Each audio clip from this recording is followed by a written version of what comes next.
circuit, and this, what we were saying before, that this is a Pro-Am series, that the champion will get an FD license, and this is a dream for some of these drivers. I was talking to Christian Catron when the champion drive or won in the points lead, and he's locked in. He wants to take it all. Just because he just has to do one thing, that's not enough for him. He wants to do a three-peat podium. Yep. Dude's an absolute savage when he's in the wheel. I actually had another conversation with him, and he was explaining his spotter. Oh, nice. It was pretty entertaining conversation. He's like, my heart's beating. Is this how you feel, Dajan? And he's we can throw these back on. Hey, wear sunglasses at night over that here. That Bruno Mars reference was pretty good. So, if you guys never seen a drift competition, I was able to talk to someone today. This is their first time ever being at a drift competition. They think it's cool. They enjoy it. They want to come to more of U.S. Drift Circuit events. If you've never seen drifting, what it is, two cars go onto the track. There's one guy leading, one guy chasing. All right?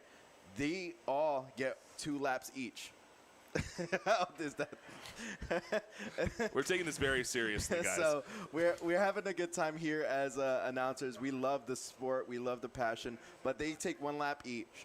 When they go around the track, there's 3 judges. 3 judges that are going to be judging the laps by angle, line, speed, X factor, which is just the style of that driver as well, and going through each track, completing it. Lead driver has to make a full complete lap, as close to 100% lap as possible. The chase driver is using the lead car as a moving clipping point, so they get an extra point or extra advantage if they get as close as possible to that lead car. This is going to be the most exciting time. The last time every time we go to OSW, since I've commentated for this series, there's always rain for some reason. Yeah, no, it's a lot of rain. We've had some issues. We've got some wind. We've got a lot of stuff going on. To continue on what you were talking about, though, with the judges trying to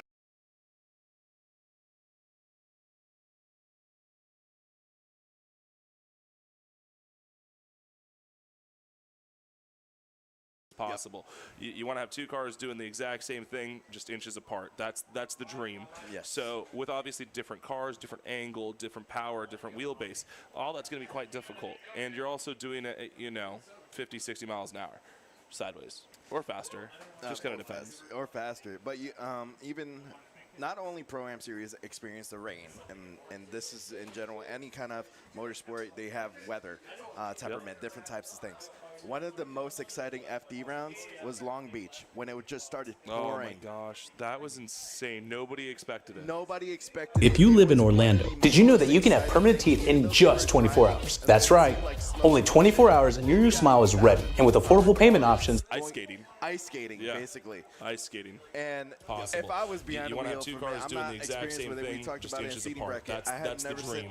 So with obviously different cars, different angle, different power, different wheelbase, all that's going to be quite difficult. Man, if I and was you're on also that doing wheel, it, one of those 50, guys, 60 I would miles look an like hour. Bambi on ice. Sideways. Or faster. Slipping all around. All over the place. But on water is good for tire usage, good for fun events sometimes, but it's difficult in competition, and it's a skilled few that can really make it happen. This is also one of the most dangerous tracks in the red. So we've been seeing people battle the bank. We've already had 2. If you live in Orlando, did you know that you can have permanent teeth in just 24 hours? That's right. Only 24 hours and your new smile is ready. And with affordable payment options. Ice skating. Ice skating, basically. Ice skating. You're not washing out. If I was behind one a of wheel, 2 cars doing the exact same thing. just inches apart. That's the dream. So with obviously different cars, and they were going too far out, different wheelbase. All that's going to be quite difficult. It's going to be you're also doing common occurrence. 50, 60 miles an hour. You're talking about also a lot of different all over the place. On water is good for tire usage, good for fun events sometimes, but it's difficult in competition, and it's a skilled few that can really make it happen. This is also one of the most dangerous tracks. I see what you're doing here in the red. So we've been seeing people battle the bank. We've already had 2. If you live in Orlando, did you know that you can have permanent teeth in just 24 hours? That's right.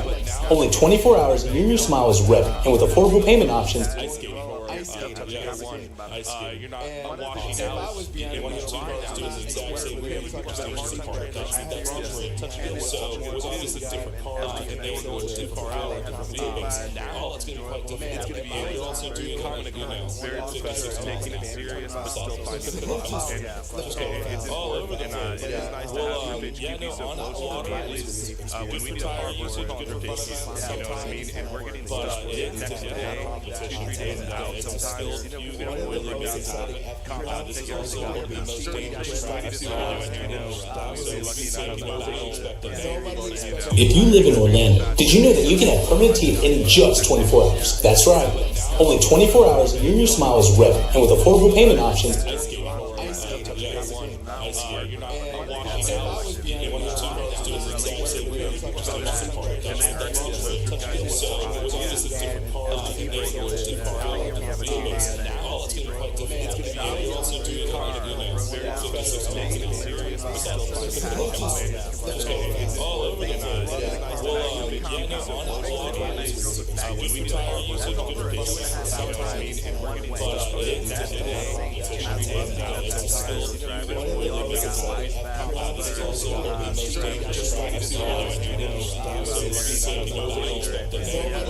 if you live in Orlando, did you know that you can have permanent teeth in just 24 hours? That's right.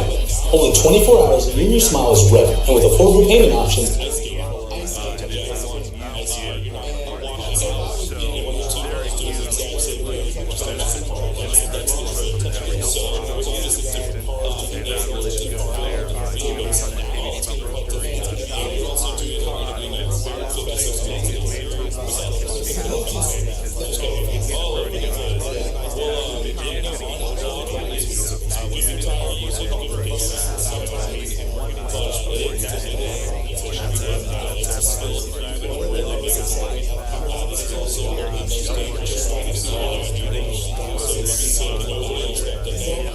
if you live in Orlando, did you know that you can have permanent teeth in just 24 hours? That's right.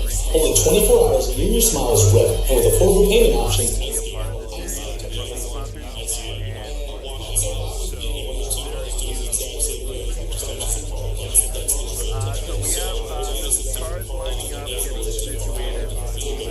our points leader for the championship, Christian Catron, we talked about him earlier a little bit. He has a buy run in the top 32. Math is correct. Is correct. So he just has to cross the line here at the top 16, and he secures his license. Yeah. Man, it's so exciting for these drivers to see that they're thrilled about it. 2 seasons ago, Christian Catron did 1 round. He knocked out Luis Lantz the previous season. And at Sebring. And man, that was the season where Luis Lantz actually got his license. So we know he has the tenacity and the aggression that he needs to be in the pro spec scene. But it's not only him that can win the pro. You have Eric the Fireball Nogueira. He's an absolute slayer on the track and any track. Sasha Prosparrow. Yeah. You also have Andrew Grindle. Yep. Nick Ward. Oh. There's we have like a really good all-star team here at US Drift Circuit of drivers, and it's not just saying it because I'm a part of the series. It's there. You got them also going to different series to compete. Clutch kickers out there. Some of them go to Hot Pit Auto Fest out in Cali. Now they're doing some stuff in Vegas. It's so good to see that these guys have that passion behind it, but also. Not only that, it's supporting the grassroots drivers. Black Friday drifting. They have the King of OSW over here. Man, the scene over here in Florida is a lot different from what I'm used to up north. I'm from New Jersey, and I love Englishtown and the clutch kickers vibe. When I saw it first, I'm like, man, this is a cool scene. When it was down here in Florida, right? We're just seeing it from YouTube videos and everything like that. It doesn't do it justice. I don't know if we're up.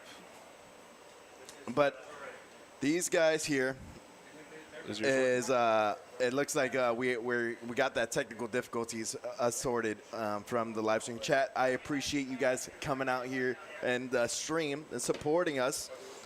You guys are amazing, especially some of the funny comments you guys do in there. We will see in react to what you guys are saying there. For everybody that's out here in the chat, who are you guys voting for? That's one thing I want you guys to say. So sorry. I just read a comment. Well, my comments are down. They're not working. Yours are. And Mike just asked if I'm responsible for the dental ads. And I mean, I don't know what to tell you. You shine bright like a diamond, baby. God dang it. It's hard having a good smile these days, you know. Gotta brush them every day. Yeah, man, it's I love it. It's a great, fun event. The series, I was telling you earlier, it was a fun pleasure having you on board, and always we always vibe off of each other. We give each other constructive criticism. We talk about different things. And it's always a good time. We both do a lot outside the series too. Oh yeah. So I mean, you got all your stuff with announcing for the Sims and everything like that. I got a couple, events I do a year, just one or two. Yeah, we're doing you were saying you've driven multiple competitions, especially the Clutch Kicker Series, which is great. Did a full season this year, yeah. Yep. So it's great to have that technical analysis there. Me coming from the sim, doing virtual drift masters was just awesome, and then having that love. And you also the cool thing about it too is with drifting compared to other motorsports, they all want each other to thrive. Yeah. It's not a competition with each other. And you can even look at it with Jacob Gettins. Jacob Gettins at Formula Drift started off media marketing and that analysis. Now is a commentator for Formula Drift and Drift Masters. It's so cool to see that thrive there. He's a great dude to talk to. Awesome. Yeah, I know he's local too. Oh yeah, now he's local. Yeah. He was a Canada boy. We turned him into Floridian. So yeah, no, I'm excited. I was actually just texting him the other day. I was like, "Hey, are you going to PRI?" Yeah. And stuff like that. And he said, "I don't think so." But well, cool I stuff. do watch his YouTube videos about him smoking and grilling, and I'm waiting for one day that invite. And yes, you can see I'm pleasantly plump. Okay. I do like some smoked barbecue, Jacob, if you're listening in. But it's been awesome. There's a family event. Drifting is always a family event. You have kids out here that are having a good time watching cars go sideways. And man, oh man, these guys are getting lined up. They're lined up over there on the other side of that wall. So if what you're looking at right now is the starting gate. You Yep. see the cones there, they don't look straight. There's a reason for that. And so when the drivers go out, it's not a drag race for the front, the first turn. what the chicane is Yep. for. Yep. The chicane is to make sure that the lead doesn't get that jump, and then he just sends them to Gapplebees. But then you also got that first turn. You'll eventually see it with the camera looking to the first turn. There is 3 lines going down the bank, and those 3 lines are the 3-2-1 lines. That's the point where they could initiate. They could initiate at the 3 line, they can initiate at the 2 line, but the last point of no return is that 1 line, the closest line to the turn. So getting on over here, we got our first guy coming up to the line. So he has been having a couple issues. He's a brand new built 370Z LS swap. Pedro's been absolutely killing it. A lot of good members on the team there. Wowza took care of on the graphics and stuff, just like with us here at the U.S. Drift Circuit. Yep. But with this rain, this is going to be our first competitor going out, and it should be a sight lap. So we're going to go ahead and see how that goes. Let's go ahead and see this boy work. So he's been not afraid to throw it at the wall all day today, and it looks like it's the same thing today. He's just being a little cautious because of the wet. He's just trying to learn it a little bit, but doing a phenomenal job running the wall, shaking the banners down. Man, he is not afraid of it whatsoever, hitting that first clipping point perfectly, coming around and looking for the second one, grabbing it. Man, he wants to be this a competition run. He doesn't want this to be a sight lap. He is feeling that zone all the way out. I already know his spotters cheering, his family's cheering, his team is cheering, and we're cheering. Holy cow, what a great job doing a little turnaround at the end across the line. Phenomenal job in the wet. I hope every driver drives just like that today. Man, I stopped when they were about to go out for practice, and they were getting situated. I talked to Pedro, and I'm like, dude, keep doing what you're doing. You're killing it out there. And he's like, oh, it's the car. I'm like, no, it's not the car. It's the driver. You're killing it. You're doing a good job. I've seen him in that 370Z with not that many upgrades, and he's still performing. He just has a little bit more horsepower behind him. So let me get this real quick. Let's look at the bracket. It looks like Pedro, that possibly could be a buy run for him, but he's still. Who's he supposed to be battling? Marcelo Zaupa. So this may be a buy run. Yep. Yep, it is a buy run. So here we go again. He's getting to refeel it out. Got some pressure in there, and on the wall again, running it. Guys coming through, and unfortunately spins. His practice lap was better. But because it is a buy run, all he had to do is show that the car could drift and get through the start.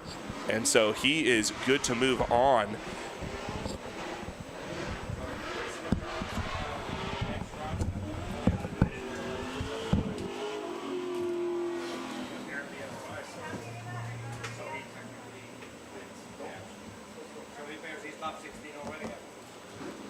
There we go. Great job. Love to see that. So he is plopped right into the top 16 with Christian Catron already there. That's got buy runs as well. We've got Marcio Jr. Yep. And then we've got Matt Schulman.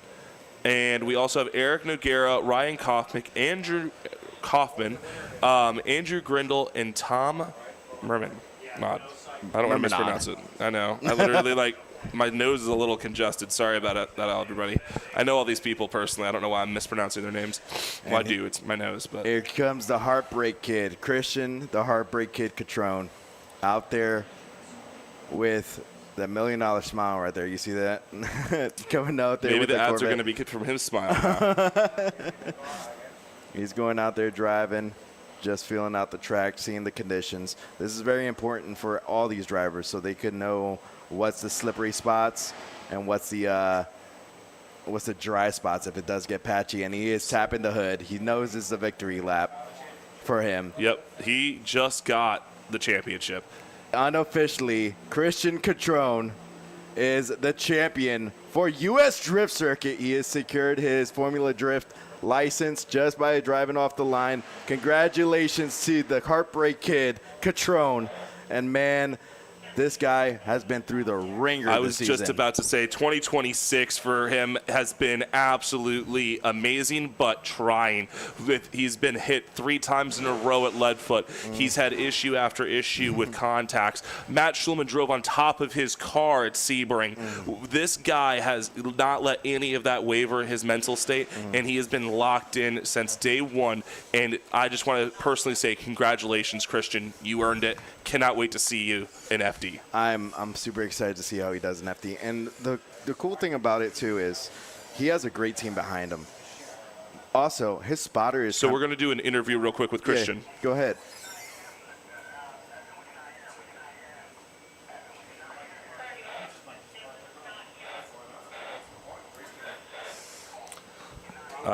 I don't think the mic is turned on, unfortunately, for our interview with Christian Catron, but I'm sure it's going something like this.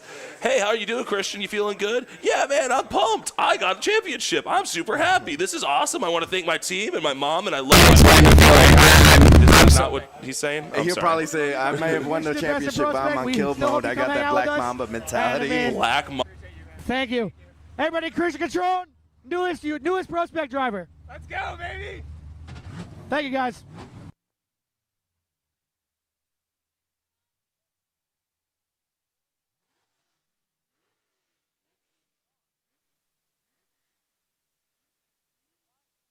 Because drifting is not only a motorsports,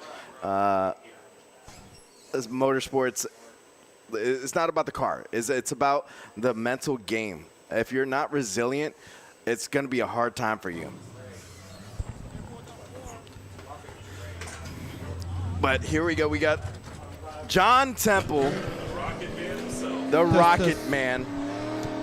And it looks like he might be doing a sight lap as well. Now, the craziest thing, too, we're talking. They should be doing sight laps with another car. I turned my mic off. Lee Yearwood should also be out here. I'm not sure what's going on. We normally do sight laps with 2 cars. Yes. We are in a competition setting. These are all professional drivers that know how to drive in all conditions. So we're not shutting it down for that, but we are giving them the opportunity to take a sight lap because in reality, they've been practicing all day. They have no idea what these conditions are like. You got standing water in sections already. Yes. So and it does look like this is going to be a buy run for John Temple, according to the bracket going on. John Temple, I do sit down and have a conversation with him as well, and the OSW has been a curse for him. The last 2 seasons. No, we're not talking about curses. No, we have to do it because you know what? There's commentator's curse. If I'm cursing and explaining a curse, then it's probably going to go to the good side. But now that I said that, it's probably not good. Well, let's hope John Temple has a great sight lap here. I don't want to talk about curses. But he's been having here we go. a hard nice time little here. end streak coming around, staying closer to the apron, not running the wall.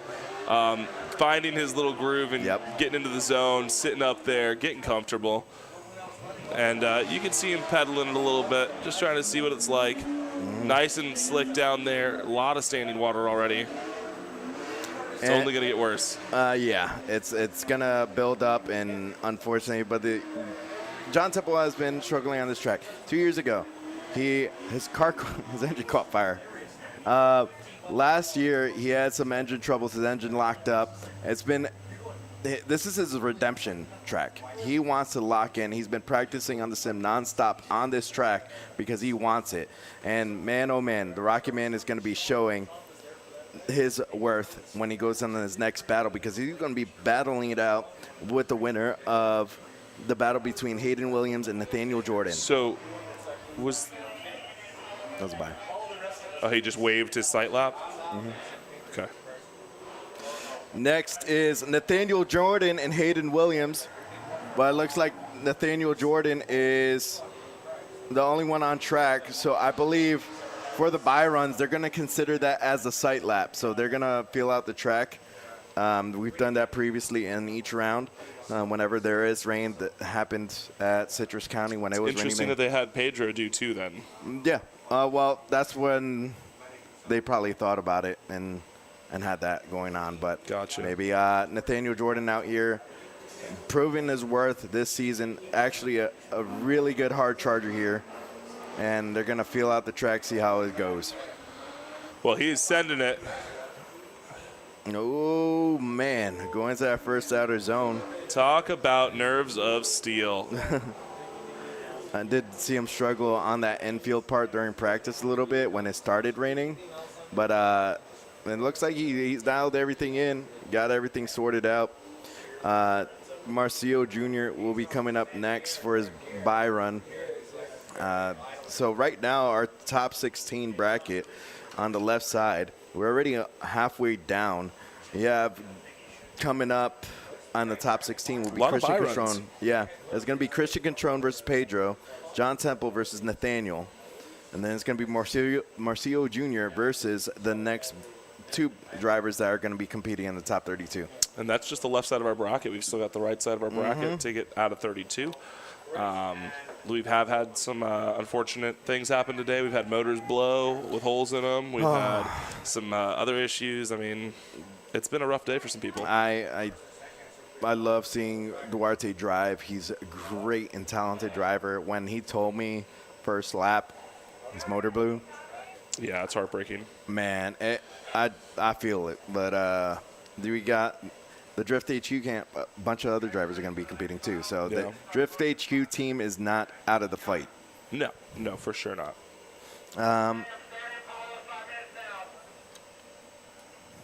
It sounds like someone's calling a 5-minute. Paolo Santos calling his 5-minute. Paolo Mota is the loudest Mustang on the grid. Yeah, he needs to do something about that. That's insane. My ears hurt for weeks after, purely because of his car. I was on the other side of the bleachers talking to someone, and that thing was screaming, and I'm like, let me guess. And I look, and I see that red Mustang ripping through the track. So he's calling that 5-minute, and he'll be going against Bill, the Godfather Stinger, as his competitor on the top 32. After that, we have Carlos Santos versus Joel Garcia. And Carlos has had a heartbreaking season, but he's been resilient, always have a smile. I was talking to him. He says, I'm going to try to do my best. I'm like, no, you're going to do your best. Don't say you try, you're going to do it. And that's the mentality-wise that you got to do when you're behind the wheel. We'll see how he performs out here. And then on the right side of the bracket, well, we do have Matt Shulman. He's also going to have a bye run as well. On the right side of the bracket, Eric Noguera has a bye run as well. The Fireball, the battle on the right side of the bracket will be Rafael Villar and Zach Chin. And then you're going to see a battle of Harry Spencer versus Luis Lance. Okay? We got then Ryan Kaufman gets a bye run, our last year's champion, absolute shredder. And we have Andrew Grindle. We saw him compete in Andrew Grindle and Ryan Kaufman compete in the seeding bracket. They're absolutely a slayer of a battle. We did see John Temple go against Ryan Kaufman, and that was a really good battle on the seeding bracket, probably one of the best battles I've seen here. On the right side as well, we do have Luis Romero versus Sasha Prosparrow, the Ironsides man. And then Jackson Webb versus Romulo Mesquita. And then Tom Mermanad, he's going to have a bye run as well. So we got these guys getting situated, getting lined up on the grid. So whenever you see a FD event or a Pro-Am series, you'll have these drivers get staged up, and you have a track manager calling these guys to go out there. That track manager will feed that information if they're going to do a bye run or not, or if they have to call a 5-minute timeout. There's a lot going on in the background that a lot of people don't get a chance to see, but I always have to give credit where credit's due for any of these drivers and track staff.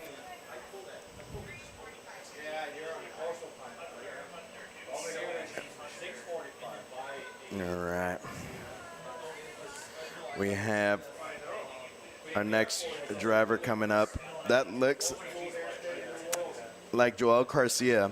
Yeah, funny enough, I actually have a video that I just took of him drifting in practice, looking great. I mean, phenomenal. We actually have similar sponsors and stuff like that. We have not gotten to drive together in 2 years. And we were just talking about like how both of our cars are actually in the same state right now, let alone the same country. So super excited to go ahead and drive with him again. But another Florida boy, let's go ahead and see what he can do. He's going to warm up the tires a little bit. And, man, this round here, we're getting ready for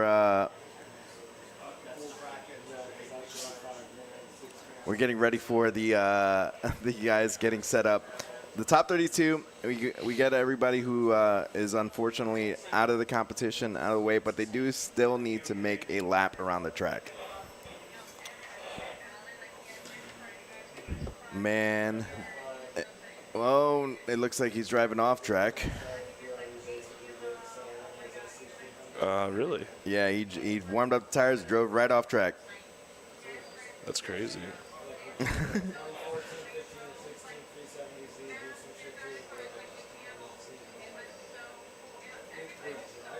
Oh, man. Matt Shulman.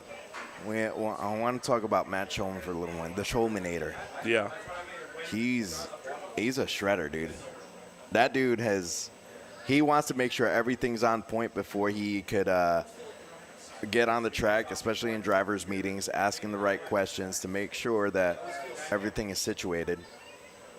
But now we have Paolo Mota right there coming out on track, and we're waiting for Bill Stenger.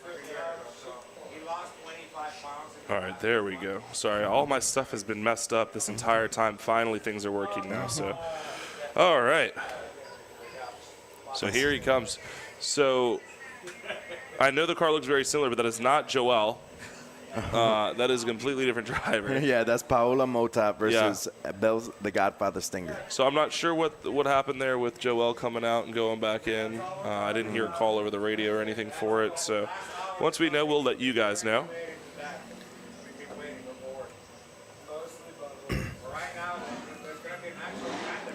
Now we have our drivers here. You know, Bill being a seasoned veteran and his first season back from 10 years of not competitively drifting, he earned that title of Godfather, but he's been having fun and just sending it whenever he can. Like, it's not just like, oh, I'm going to go out there and see what I could do.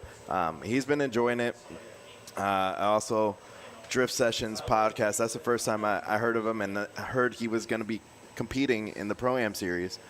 If you ever get a chance to check that out, it's definitely a good podcast to watch. I just had the Drift Sessions guys in the car over at Clutch Kickers, so got to do some ride-alongs for them and get them in the car, get some videos in. Yeah, man, the Drift Sessions guys are dope people. I've had the opportunity to talk to them. Well, here we go, and Hugh, I don't think this is sight lap probably, right? We got Bill going out there.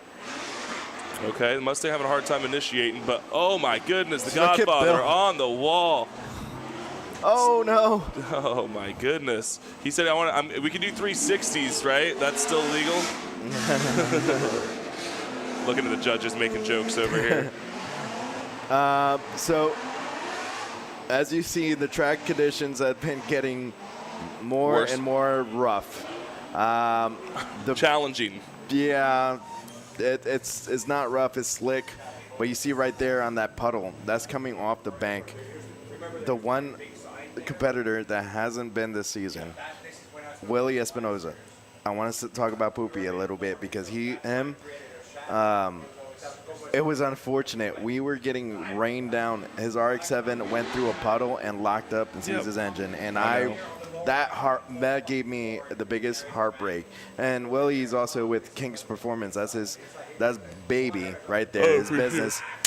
Awesome driver. If you guys hear anything in the background, it's our judges, I swear. And so there we go. We have them lined up. Bill Stenger in the lead. Paolo Mota in the chase. Our first battle here for the main show. Yeah, not a buy run. So let's see Paola coming through with Bill. Let's see. We've got the Mustang versus the BMW.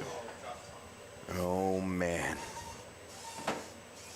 And I've seen a video of Bill. He went through, I think it was West Palm Beach, or it was something in South Florida. He went through a puddle and hit a fence back in the day. And he was like, I didn't see the fence at the time. But here we go. Bill Stenger in the lead. Paolo Mota in the chase. First battle of our main show. Bill Stenger coming in with a nice initiation, going and flicking into that first outer zone and trying to float that car all the way out to that wall, riding that back bumper on that wall, making the banners wave at him, saying, hello, I am here. Going into that inner clip. Great fill out there, transitioning to inner clip 2. Let's see if he can float out to outer zone 2, and he does that right there, locking into angle. Oh, that was so buttery smooth going all the way through. Not much correction. Great job from the Godfather. Yeah, great job from both drivers there. I know that we didn't see the proximity we're looking for at the beginning from Paolo, but he did find it at the end there, and that's hard to do in the rain, to catch up. Oh, yeah. So definitely interesting. We're going to see them flip positions here and see how he handles taking that lead. Hopefully he can find that nice floaty line right on the wall. Because that's going to be hard if you're not filling that zone that deep, you know. And then we're going to see if the Godfather is just going to fully commit and ride right up to his door. Yeah, and these drivers, they have a full team. They have spotters that are coaching them, saying, hey, this is what he was doing in the chase. This is what you got to wait for on the lead. But here he goes, Paolo Mota in the lead. Bill Stenger in the chase. Coming into his first initiation right here, 3, 2, 1. Didn't really initiate in time. But Bill is still there with a straight. He initiated, even though he didn't initiate on time. But look at Paolo Mota using that left foot brake to keep himself in that zone. But Bill looks like he's straightened out a little bit. Big correction. Paolo Mota looks like he just straightened and completed. And Bill is trying to slow himself down. I was just about to say, it's looking like a unchaseable run there. And also, I don't think that he initiated before the line, the lead car. Yeah. So we will see. I think that means the Godfather. But I might have seen something incorrectly. I'm not seeing a replay right now, so it is hard to see.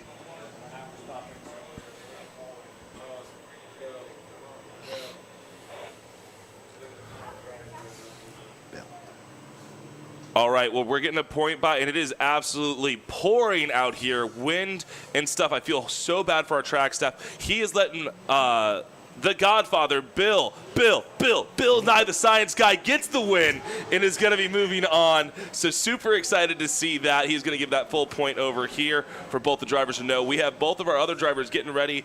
We've got Carlos Santos coming on up, as well as I can't see through this rain, so I have no idea, and my phone keeps freaking out, so I don't have my It's going to be Carlos Santos versus Joel Garcia. Joel. Okay, it is Joel. Okay, I honestly couldn't see. I do not think that he knows the winner. Can you repeat that over the radio for him again? Dan, can you repeat it? He's still standing out there. He hasn't pointed at him. I know. Can you do it again for me?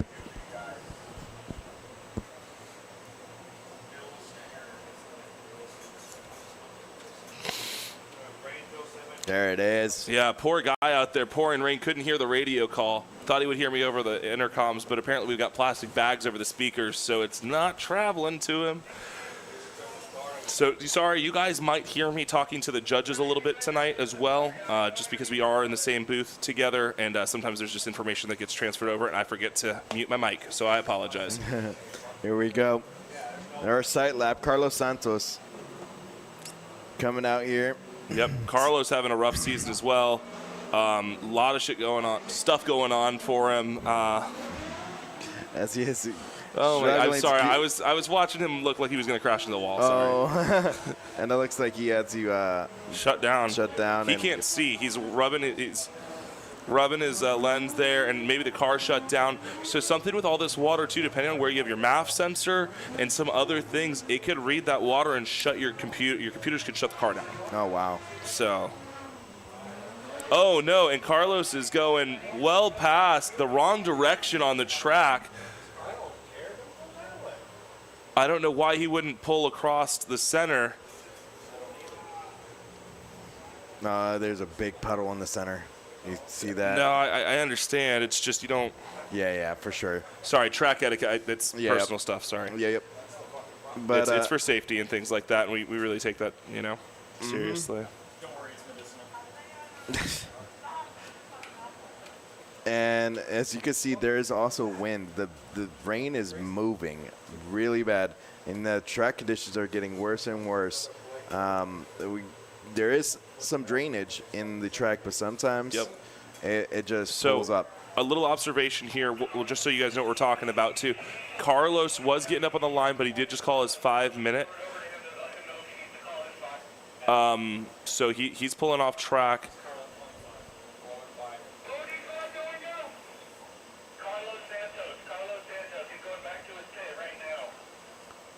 So, Joel, we'll go ahead and get off track, and we're going to grab our next battle to throw up here. And that's going to be... go ahead. Yeah, that's going to be... Well, Eric Nogueira has his bye run, so... Yeah, so Matt Schulman also has his... No, Matt Schulman doesn't... Well, he already has it, so sorry. Yeah. So we got to go to the other side of the bracket here. Matt Schulman will have a bye run, and Eric Nogueira is on the top of that bracket. So Eric should be able to come out here. Yep, and then you have Rafael Villar and Zach Chen, which we are next tandem battle. Joel, for some reason, running a lap.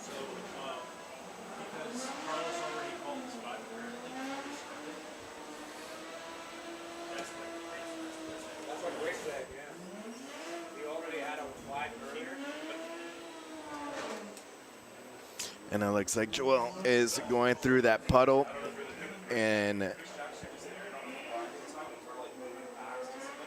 he is going all the way through that outer zone 2, being able to fill it out. That Drift HQ camp out there, and it looks like he is understeering just a tad bit. That's making him straighten out a little bit, but we're going to see the next battles coming up here. The track conditions are rough for these drivers. Coming out here, it's always a mental game for these drivers. You have the nice sunshine, the good weather, and then out of nowhere, Florida will hit you with rain. So Zach Chin is pulling out to the track in the burnout box. An absolute resilient and focused individual. This is his first Pro-Am season. Been to each round, and You're going to see him pulling up to the line, getting ready.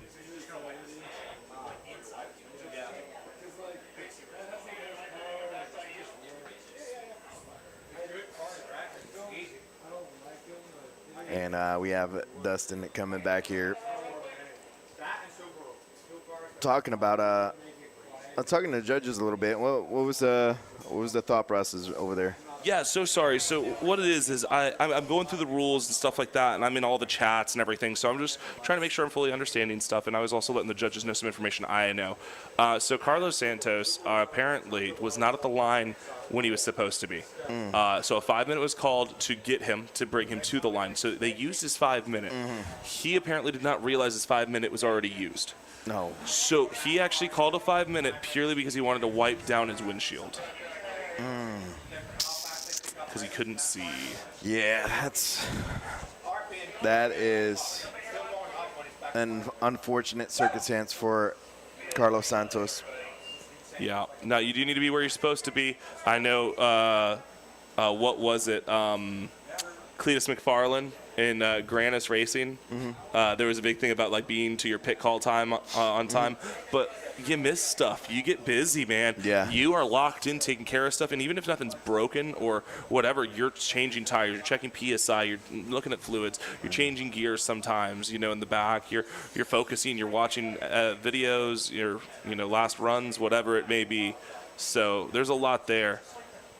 And speaking of Cletus, you got some of the I remember watching the Taxi Garage guys compete in the Cletus with minivans. Yeah, so I actually was supposed to do that, but it was the weekend before Clutch Kickers, and I was like, I'm going to do a jump and break my back before my last round. Probably shouldn't do that. I believe it was Nick Ward that had the launched coolest. it. He launched the minivan, the coolest ever video I've seen. But Nick Ward, he's not on the. From what I've seen, he's not on the track. I miss you, buddy. I love seeing you drive. But your teammates over here showing what Taxi Garage is about. If you haven't checked them out, they are one of the sponsors of the stream. Check out their socials. They're really fun and entertaining. They're doing a lot of good stuff with the crazy carts. When there's dry weather, you usually see people running around in crazy carts here. So yeah, it's a good time. And even I've seen you compete at Sebring in a crazy cart. I'm not gonna put you on blast. I put a lot. Wow, look at all the water with the truck splashing there. Yeah, it looks like the. Is that Chris? That is Chris Jackson right now. Yes, is trying to see how bad the water is, and so I definitely want to give a shout out to Chris. Chris, look at that puddle now. Chris runs US Drift Circuit, but he is also the crew chief for Jeff Jones. Yep. And he's been a part of the drift scene for a very long time. Which had such an unfortunate event. Talk about bad weather in Jones, having that tree fall on his car. Oh, my God. I was just seeing that, talking to someone about that last week, that Jeff Jones, he's a wild child. But, man, the drivers are really good. They're really resilient, but also their crew. Well, we're going to have a weather delay here, and we'll be right back here shortly for U.S. Drift Circuit. Yep, I don't think you guys want to listen to us for the next however long this is going to take. So we'll go ahead and sign off here, and we'll be back as soon as we can be. Yeah, let's take a word from our sponsors.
Redline oil, formulated to win, proven by me.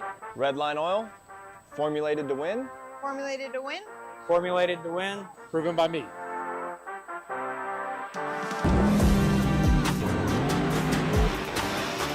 Formulated to win, proven by me. Proven by me. Proven by me. Redline oil, formulated to win, proven by me. Hey everybody, just a friendly reminder that prices on the website are going to increase. Now, it has been a year that we've been trying to fight against this, but due to cost of material, we have no choice. However, that's not going to take place until next week. So now is the time for you to get all of the products that you need for your build or your transmission conversion. To find out more information, be sure to check out the website at autosportsengineering.com.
There's no better way to test your tires than on the racetrack.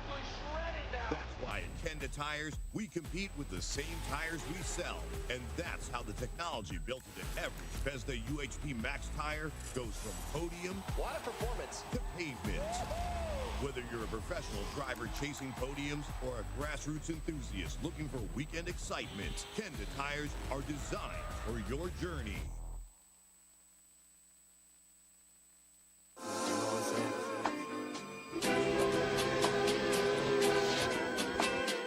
Play me some of that Able Pippin, man.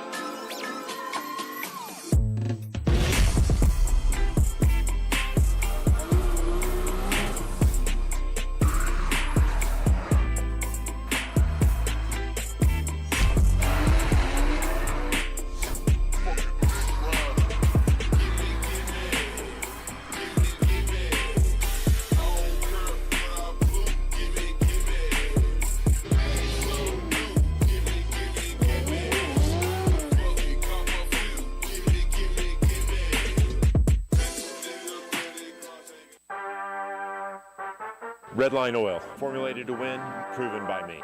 Redline oil, formulated to win. Formulated to win. Formulated to win, proven by me.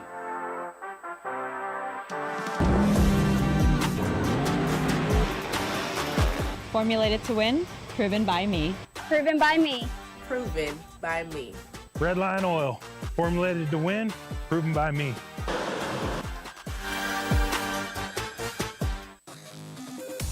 Link is the engine management solution for champions the world over. We know what it takes to win. Pushing boundaries, performing under pressure, and having the best people on your team. Our tech support are performance specialists, available 24 hours and ready to talk one-on-one about your winning formula. Link ECU, the performance, reliability, and power to get to the podium. Op 7. Op 7. Op 7.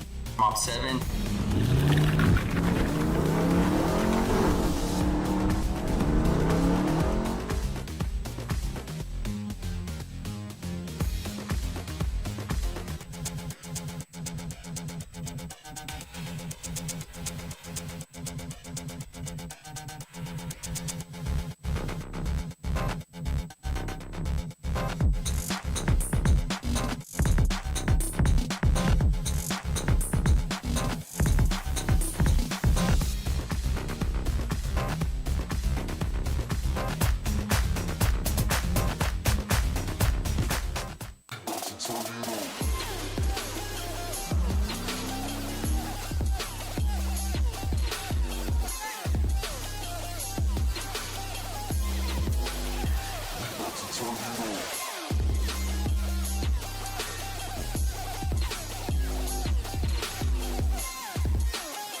Redline oil, formulated to win, proven by me. Redline oil, formulated to win. Formulated to win, proven by me.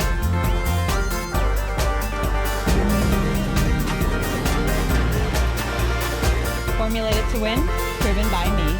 Proven by me. Proven by me. Redline oil, formulated to win, proven by me.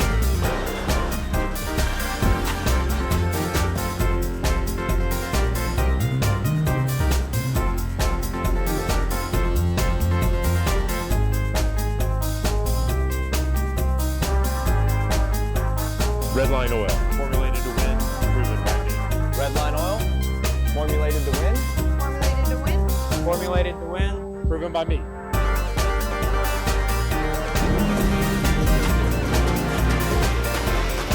Formulated to win, proven by me. Proven by me. Proven by me. Redline oil, formulated to win, proven by me.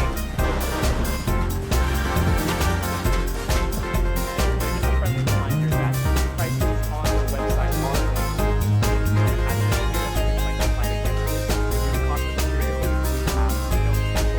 However, that's not going to take place until next week. Now is the time for you to get all the products for your build, for your trip. Find out more information. Be sure to check out the website at autosportsmustang.com.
There's no better way to test your tires than on the racetrack.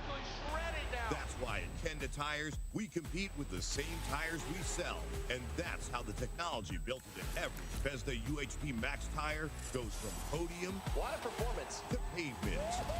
Whether you're a professional driver chasing podiums or a grassroots enthusiast looking for weekend excitement, Kenda Tires are designed for your journey.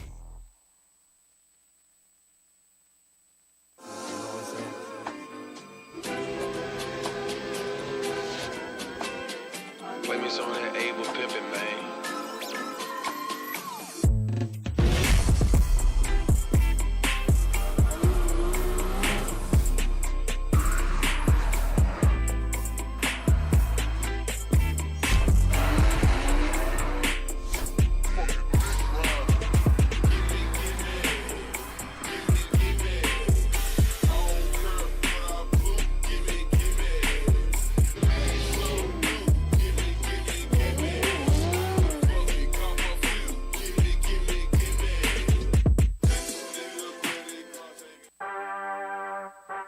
Redline Oil, formulated to win, proven by me.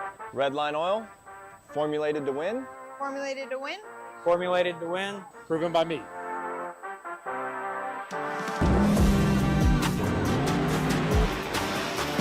Formulated to win, proven by me. Proven by me. Proven by me. Redline Oil, formulated to win, proven by me.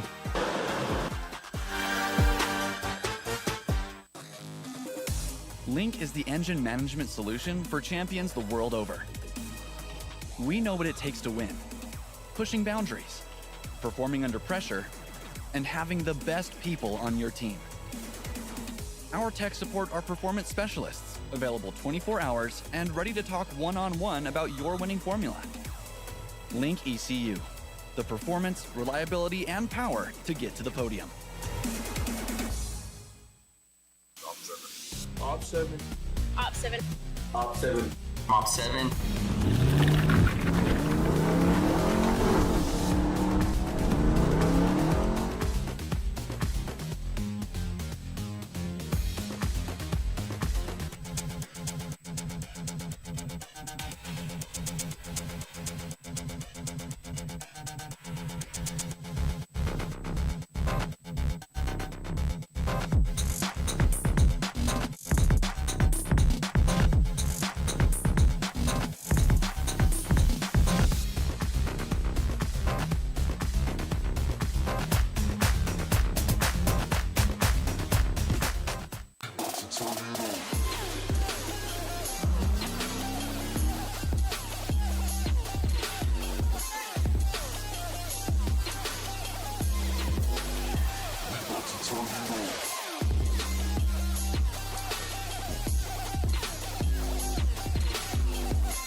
Redline Oil, formulated to win, proven by me.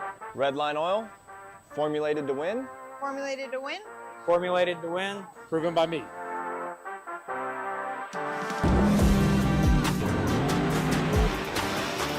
Formulated to win, proven by me. Proven by me. Proven by me. Redline Oil, formulated to win, proven by me.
nice.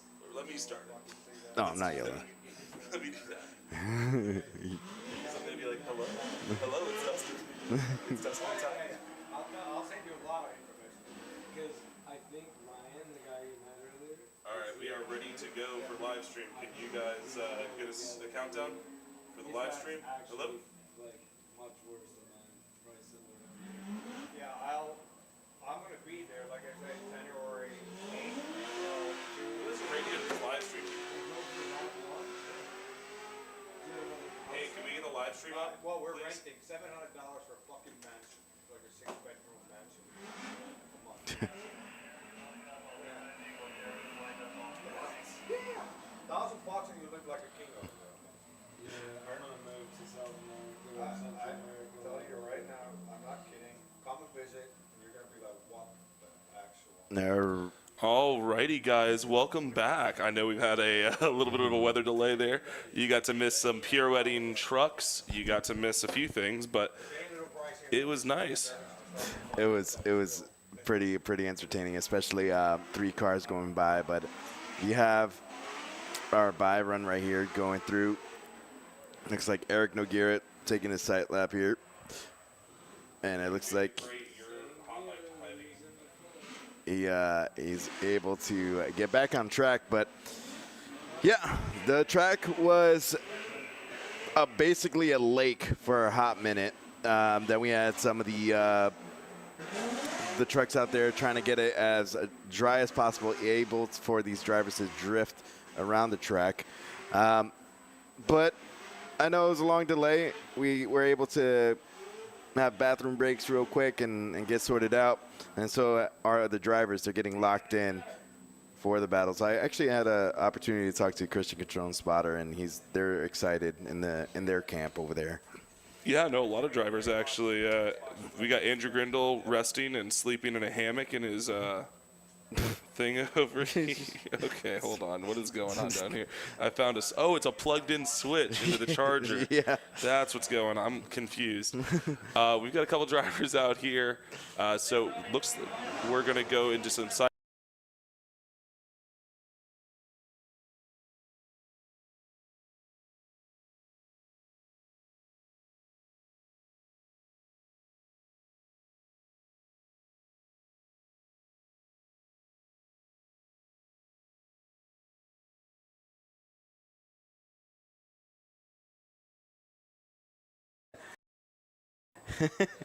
Now I understand what I'm seeing the chat here for the stream, and it's been entertaining. You guys are awesome. Thank you guys for chilling out there, getting that popcorn ready, and and getting sorted out. You have Zach Chin going for his sight lap here. Raphael's and giving him some space so he could get his sight lap as well. But it looks like Zach Chin is struggling with this raining conditions, spinning out on that first outer zone. You can already hear me. I literally told Tiny, I was like, don't yell. We want to be nice coming back on the stream. It's probably on someone's house, just chilling there. Then they hear, welcome back. And yeah, no, jump. I didn't. I purposely was very calm coming back on. Like an ASMR video, but for drifting. How many bring? I'm just reading through these. Oh yeah, I was giving little jabs to Ryan Acevedo. Fantastic. Oh my gosh, there's a lot of them. Yeah. Ryan Acevedo, good shout out, man. Miss commentating you. Where's Ryan Acevedo? Oh, I mean, he can't win if he's not here. Yeah, so. right.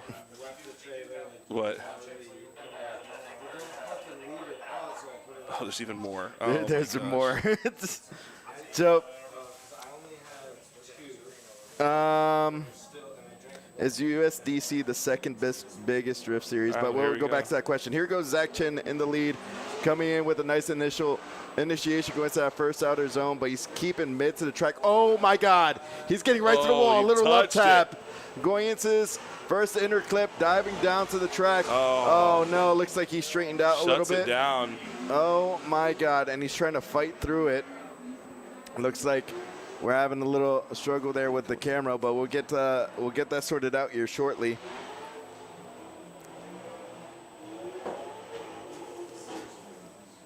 Do want to give a little shout out to Ryan. When I first started commentating the series, he's seen my sim stuff, and he was excited when I jumped on board in US Drift Circuit, and definitely a dope dude to talk to. He's awesome. Has a good head on his shoulder. He could sing too. Multi-talented person. Is he? Yeah, he got the camera guy sorted out. Zach Chin is going to be chasing down. Thank you. It looks like we did not get. Oh man, touching the wall. Look at that, Raphael. But did not initiate in time.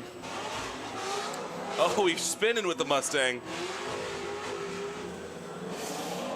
It's going to be challenging for sure. Yeah, this is where you could see the competitor compared to someone that's brand new to drifting. Zach Chin is a great individual himself, but it is his first year of drifting a car. Man, that was a lot of rough. commitment though to go out there and top the wall. Is he smoking? It's probably just some water that hit something. That's a lot of smoke. Nah, I don't think it's smoke. Okay.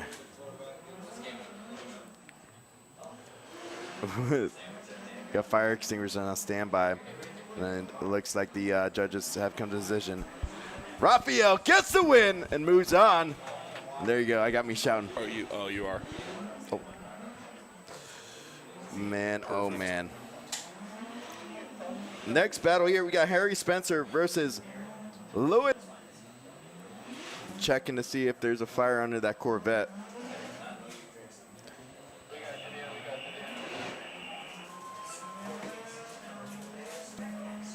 And for the people that are watching this at home, we had a rain delay. If you just tuned in, rain poured down here at Go Out.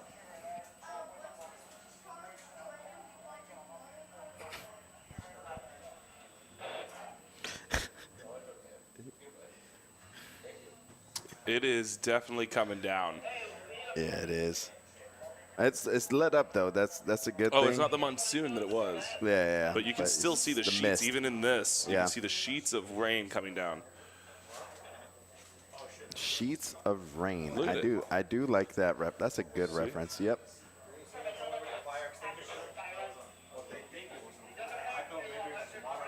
It looks like the tow truck is coming out.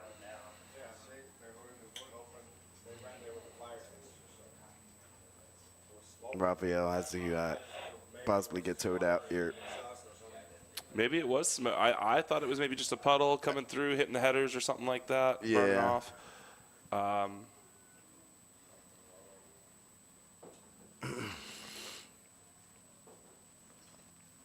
We do have. I mean, I know that he's going to be going against Eric Noguera, the fireball, but I don't think he was supposed to fireball his engine. Yeah.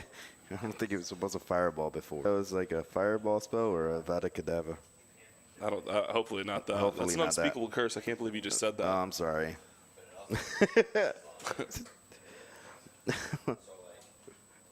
Oh my goodness. We're only 30 minutes away from that park, so. Yeah, Universal's pretty close. Yeah. Universal's so pretty close.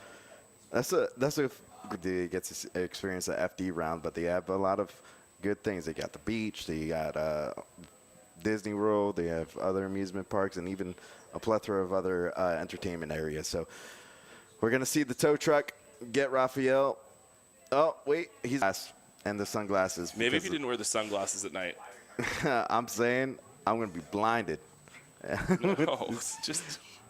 Oh wait, they did turn it off. What do you mean? Is there a cable? Is it invisible? No. I don't see the cable. Oh my God. I don't even see it right now. Here we go. You're talking about Universal so much they just put an invisibility cloak on it. Here we go. Harry Spencer and Luis El Gato Lance. Both of them just aiming forward and trying to get those tires hot. Spencer, I love. He's another great driver. He has a great sense of humor. Oh, he's awesome. He's funny. I was talking to one of the spotters, Edwin. I've been over the radio, and I just wanted to tell him he's doing a good job today. But Harry Spencer is going to be chasing down the Prospect driver, Louis Lance. He's not in this Corvette. He's in that rental drift HQ. Absolutely. And I will say something. I saw this guy in practice on this thing. The reason he didn't do well in seating, he broke an axle. I spoke with Duarte, and he's like, yeah, he's out there driving it like it's a bulletproof car completely. It's a stock car. But he is driving it like he's been driving it his whole life. Man. Wow. That was a sight lap, and both of them are looking great. Yeah, this is going to be a good battle. They're going to trust each other for sure on each zone. And wow, this is going to be a good one. It's cool to see with Harry. He's a Florida driver, so is Louis. But you've seen Louis Lance on multiple different types of like areas. He's drifted in South America. He's drifted in Japan. Like it's cool to see. Countries. Yeah, well, I mean, it's cool. The cool thing about this Pro-Am series and most Pro-Am series is they're local to that area. Yep. And, you know, this is getting to show off the Southeast really well. You know, you go a little bit further up, there's some other ones as well, you know, all the way out to the other side of the country. But these two guys, two Florida boys, and they're out here and they're about to go have some fun in the rain. For sure. Oh, look at the lightning even. That's here.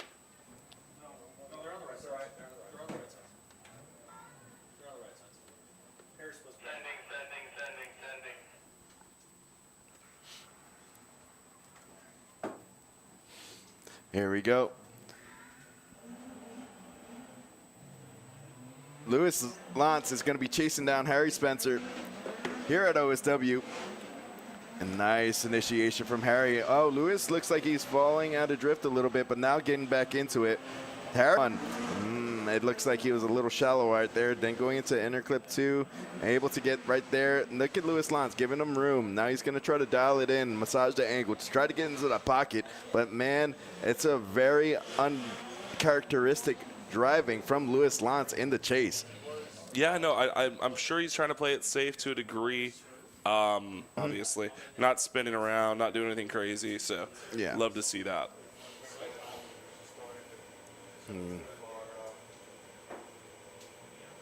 Harry coming out there, and he's going to be now chasing down the cat, Elegato Lance. Now we have the track crew getting them ready, saying, you guys good? You see the windshield wipers going on these guys. Yeah. Driving in the rain is very tricky, and especially when you have that visual impairment with the windshield wipers and the raindrops, but we're going to see how they perform out here. Harry Spencer not giving them room. Louis Lance comes in with a nice initiation, goes to that first outer zone, and is able to touch that wall, rubbing that back bumper on it, and just riding it all the way around. Louis Lance reflecting his rear tires right on that gravelly and moisture-stricken outer zone 1, and going into that interclip 1 is great. Interclip 2 is good as well. Harry's putting it on, seeing the fireballs come through on that wastegate, really trying to make it happen. And I did see a little bit of a correction from Louis Lance going into outer zone 2, but it looks like, was he a little bit too deep? And we have the tow trucks getting back in position here. And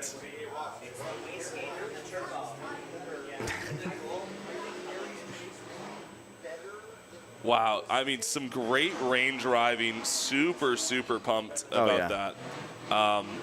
Just excited. I think Duarte's excited to see the Drift HQ car getting used out there. I do believe it's a rental car, so this is something that anybody could ask, you know, to get permission to drive. Yeah. And that's Grindle over there warming up his tires. I think he might have a buy run.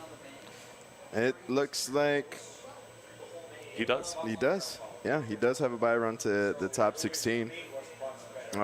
Next top 32 battle after this, Harry Spencer and Louis Lance will be Luis Romero and Sasha Prosparrow. And you can see there's a drain in the camera view right there that we've got working. I'm going to say dry by any means.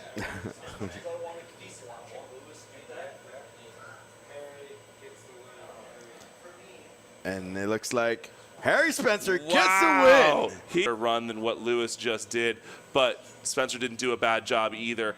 And then seeing the chase and the charging from Harry, great job for that Beast Coast driver, knocking out someone with a license in their hand. That's always a good feeling. Oh, yeah. And we have Mr. Grindle. He was in. All right, I'm going to go drive now, but let's see how you shred out here, Grindle. I'm super excited every time you're out here, coming in with a nice initiation, real cautious. On it from the beginning. Oh, my goodness, getting right to the wall. Oh, sparks flying. Sparks flying. He is Going rubbing it. Outer zone 1, being absolutely stellar. Now he's going to dive into that first inner clip, and he's going to light off those tires. Going to inner clip 2. Beautiful fill out as well, getting that angle right. Now he's going to stabilize his car, going to outer zone 2. Left foot brakes just a little bit, getting that motion right all the way through that track. Beautiful fill out on outer zone 2. Man, oh man, Mr. He's just been charging. That car is a rocket ship. I mean, him and his crew have been figured out. I was pitted next to him for all the clutch kickers, and they are just a machine. Him, whenever I talk to him about his car, he's a very proud person of what he's done with that car. And not saying that not all the other drivers are. It's just he's like, yeah, I was doing this, and that. I'm like, man, that looks and sounds very time-consuming and hard-working, but he.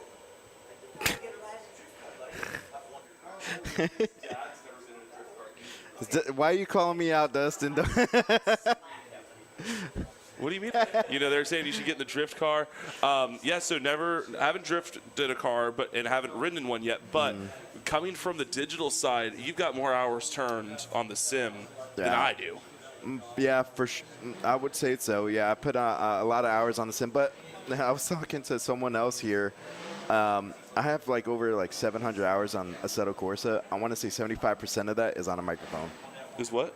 On the microphone. Oh, okay. So yeah, I think I think I logged about 10 hours before clutch kickers on clutch kickers. That's all driving. Yeah, for sure. So I mean, and I was just dialing it in, and I mean, I'm not great at it, but I mean, it's good to revisualize and remember things, and it's helpful. Yeah, and you know, it's definitely helpful. The only type of don't mean to cut you off. Sasha Prosparrow coming over here. I think he's on a buy run on his sight lap, which they could use as his thing, obviously. Going in, gliding into that pocket of the wall, just finding that perfect angle and making it look effortlessly.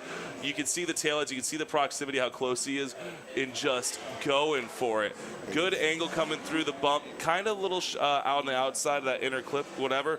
A little bit of a correction there.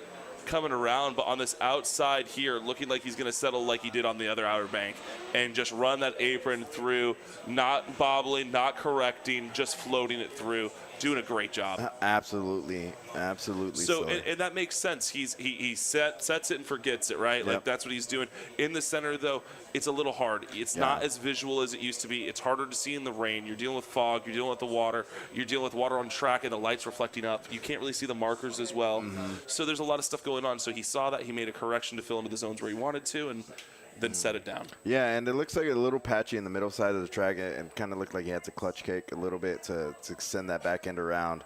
And man, with Sasha, with Grindle coming up here, and everyone else has been doing a great job being resilient with the weather. Every year I'm here, I always commend them on their skill and finesse.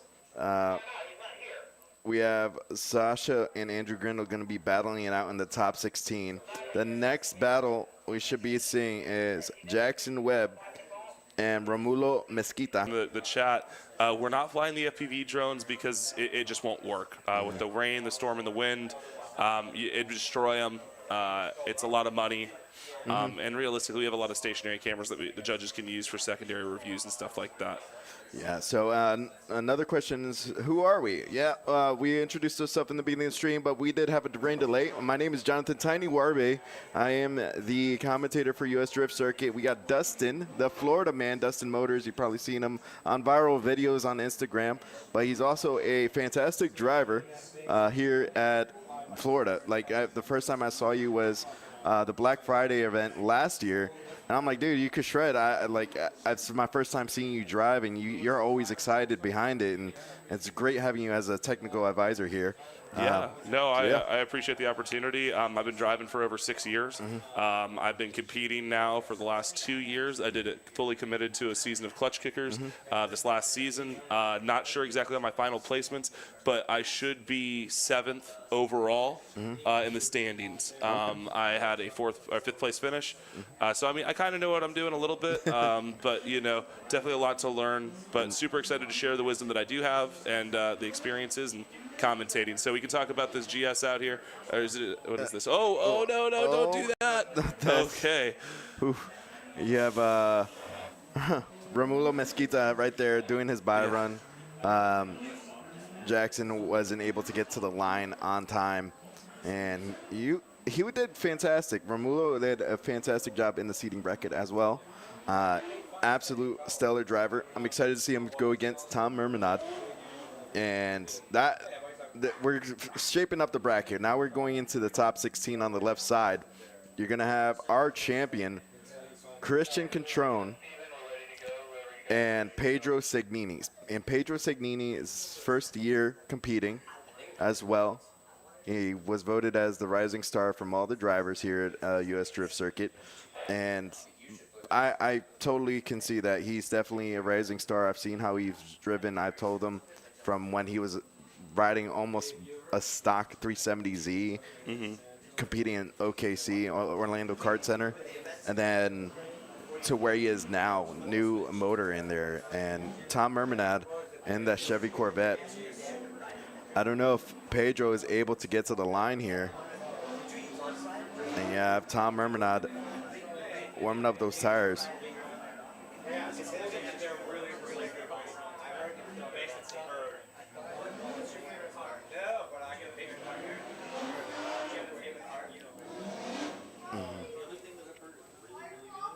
Yeah. Watching track prep is pretty boring, and buy runs, at least there's some excitement there. You do have a car going sideways, so I would go with the track prep on that one. He's asking what's less entertaining to watch, track prep with FL2K for an oil down or buy runs in the wet. But here we got Tom doing a buy run in the wet, and he's going to ride this wall here and absolutely let that motor sing. Running the rev limiter, tapping the wall heavy, and making the correction to save it, not letting it pull it back in. He's fighting the OSW wall and winning. He's coming through in the center section on this power alley and has to settle it down just a little bit because it is very much, like you said, patchy right there. You have grip and then no grip and then grip again. It's not fun. Tom letting that motor, like I said, sing on that apron, went on a little bit more on the inside. Definitely probably not happy with that run, but he is having fun. Oh, yeah. Tom, it was funny. He did last round get the hardest charging driver at Sebring. Got that check. And right there, you see how he's here to have fun. He's not afraid of that wall. He showed us the sparks. And we have other drivers going to be coming up to the line. So after Tom Mermanad doing his buy run, now we're going to go into the top 16 on the left. It's Christian Catron and Pedro. So this is the battle I'm really excited to see. Christian Catron, as you know, our champion. Yeah. He's won the season. He's number one. This guy is laser focused. He's had some trials and tribulations at this track. Oh, yeah. He's had some this season. We saw Pedro in practice have a contact with the wall, and he hurt his neck. Oh, no. He had to actually get looked after by the EMTs. I guess he's been cleared. Yes. Again, this is all secondhand information. I haven't talked to him personally or his camp, but this is what I've heard through radio calls and other things. He has been fearless. Oh, yeah. Out here. His first run in the wet earlier, he put it right on the wall and just sent it. Yeah. Didn't spin, didn't do nothing, and then he, had to do his second one, which is hilarious because why do both? But and then went there. But these are going to be two fierce competitors, both LS-powered cars. We got a Nissan, more of a traditional, import car for this kind of 370, so it's a little bit newer. I like them. I think they're pretty good-looking cars. Yes. And then the Corvette, which has been a dominant in the last 2-3 years in the series. You've been seeing Corvettes really pop up a lot. So. And speaking of dominant, Christian Catron, the last 2 rounds has podiumed. Yeah. And he says he wants a three-peat. Yeah, that's what you were saying. Like, that's how you could tell by his mental state here. Like, just winning the whole championship is not enough. He wants to dominate the championship. So we have him getting set up with the Chevy Corvette in the lead. And then you have the 370Z in the chase for Forza Garage. Oh. Okay. Sorry, I was looking at our track worker, and it looked like he left while the track worker was still there. No. Getting right up on the wall, giving a little love tap, coming around for Christian, and absolutely sending it, making those banners fly. And Pedro also following suit. This is going to be a battle. Oh, yeah. This is actually kind of cool with the buy runs. You get to see, or not buy runs, but the sight laps. The sight laps. Yeah. You're getting a little preview on what these guys can do. Yeah, and they're giving them, so with the sight laps, if you've just tuned in on the stream and if you haven't heard before, the sight laps is just so the drivers can feel the conditions of the track right now. They're going to see what's going on, where they could hit the throttle and when they can't. But with seeing them both driving a great line, and now you know this is going to be a tight battle here. You got the up-and-coming next generation of driver, Pedro Segnini, and you have the guy that's going to be the next generation in Formula Drift. So it's not a passing of a torch kind of battle, but it's showing where drifting is going in the future. No, for sure. Here we go. Christian, the Heartbreak Kid Catron. And we were talking about this earlier with the staggering. We haven't talked about it yet, but that chase car can do whatever he wants. Yeah. As long as he doesn't get in the way of the lead car. So he's going back because he knows it's a little bit grippier. He's wanting to make sure he has grip to go. And here we go. Christian Catron sending out. Look at the mirror from Pedro doing a great job. He is going a little bit lower and you're going to find him, but he throws that grip and he goes into the wall but saves it. Hitting the wall again. Riding the wall now. Holy cow. These two are absolutely fearless. Sending it through the power alley. Missing, I think, the touch and go a little bit, but good transition coming through. And he's trying to hunt down Christian Catron. Pedro's not playing around. Look at him too on this back end, on this final stretch here, trying to get him reeled in, but wasn't quite able to do it. But definitely matched angle and was not nowhere near him or anything like that. He was putting in some effort. Yeah. And I mean, to tap the wall 2-3 times like that and not let it whip you around, that's a lot of work. Yeah, and this is a great way to start out the top 16 here, and you're going to have them switch sides. So we are in our top 16 right now.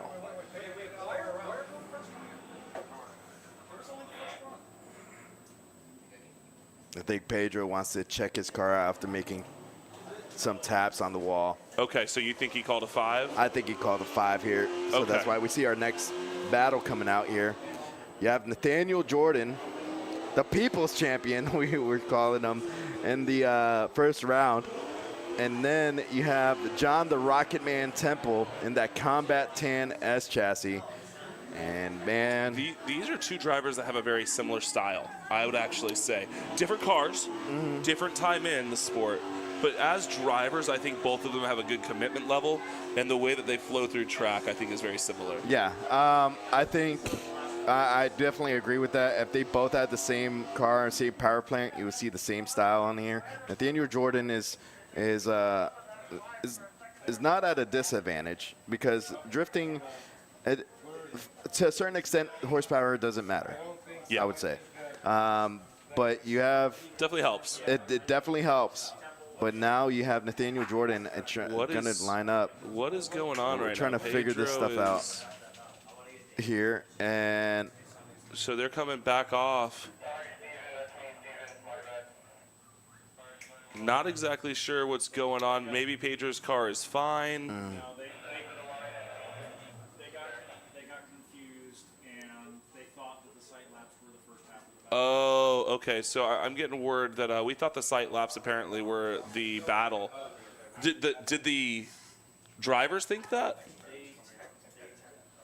Interesting. I'm sorry. I know I'm just being very transparent with you guys and just telling you everything I'm finding out. So with they cross the camera. They we would have missed. they probably thought this is what happens when track conditions change. They're allowed a sight lap, but it's been raining for a past hour and a half. So track conditions are very similar to what it was when they did their first site lab. Yeah, so no, for sure. That's where the confusion was. But we got Christian Catron giving them that room. A lot of room right there. I'm going to address some things in the group chat, or not group chat, but the comments. I think that drifting is on the rise. It's actually, I've heard twice now, and I haven't fact-checked it, but I've heard twice from 2 different sources that drifting is the only motorsports that is still in growth. It is still actively growing, and you're not seeing a lower amount of attendance lately. So here we go on this. I'll let you handle this one. Yeah, here we go. Pedro Segnini in the lead. Christian, the Heartbreak Kid Catron in the chase. He's going to dive right in, right off the initiation. He gave him room on the line, but look at Pedro rubbing that back bumper on the wall. Oh, mercy. Look at Christian, the Heartbreak Kid, getting right there, matching the angle. Looks like possible tire drop from Pedro Segnini as Christian Catron dives in, and he uses that left foot brake to try to keep him right there in the pocket. Huge correction. He's sawing at the wheel a little bit, and then going into outer zone 2, Pedro Segnini matching the angle, getting right there, nice and deep, like great job. Pedro throwing the hand out across the line, and I'm going to tell you right now, I don't know what the judges think about that, but I think Christian overshot that transition, and I think he straightened. It may have looked that way, and I'm leading a little bit over. Yeah, I don't have my sunglasses on anymore. I'm not sure exactly, but I'm worried that he overcooked that transition, expecting him to snap a little bit harder, and he just went a little bit slower than he was expecting coming through. Really? Oh, the camera's on us. Yeah. Oh, hello. So, yeah, I'm not sure. But if that'd be a huge upset for the Christian Catron camp because the chase, honestly, I think would have gotten him if he could have been consistent with it. I think it was better than Pedro's at the beginning. But, again, I'm not a judge. These are purely outside opinions, and I could be completely wrong and seen something completely different. But I think I'm right. It's unfortunate, but Christian was just believing in on it. And it looks like Christian Catron gets the win. Even with that going through, I guess it was not deemed a straighten on there just because of the wet, and he was able to continue that angle. It was less than that. Oh, okay. So it was when you're talking about the with Formula Drift and the getting the straighten aspect of it. Formula Drift came out with the rule that you have to take a couple seconds in the middle of the drift if it's straightened. And man, oh man, that was a tense battle right there, and it came for tit for tat right there. So definitely closer than the Christian Catron camp is going to want on those kind of battles there. He's definitely going to go back and think about that transition. But the straighten was not long enough. It is a 1 formula drift is what we are looking for on those, which is the same for clutch kickers and every other competition really going on right now. It is also wet conditions, so it's quite difficult really to judge that. But again, that's why it's a judge sport, and it's really going to always go back to the judges. Like I said, I'm just an announcer, dude. I don't know anything. It's fine. And you have a couple questions in chat. We will address that. I do see you there. Great questions. And going back to what you were saying about is drift rising, it's second compared to NASCAR, or not NASCAR. Yeah, NASCAR Formula One. Their Formula Drift is right behind it in viewings and social media. But here we go. There goes the Rocket Man going to that first side of wall, getting right to that wall with the back bumper, not afraid. And Nathaniel Jordan spins out, but man, John needs to complete this lap. It will be a 0 if he doesn't complete it. So he's getting right into that inner clip 1. Beautiful transition. Going to inner clip 2. His redemption tour is here, getting all the way to outer zone 2. Able to fill it all the way out right at the start. Let's see how the angle is going into the final part of outer zone 2. Beautiful job from the Rocket Man. Great job. Temple. And you hit the nail on the head. He needs to finish that run. Anything could happen. So just because that chase car zeroed, yes, he has an advantage. Yeah. But if he makes a mistake now on that lead, and then the other lead is better, and then he makes a mistake in his chase or zeros in his chase around the same area, then it's going to be a one more time situation. Or they're going to only be able to go based off the lead. There's a lot that goes into it. So you definitely don't stop drifting. Yes, for sure.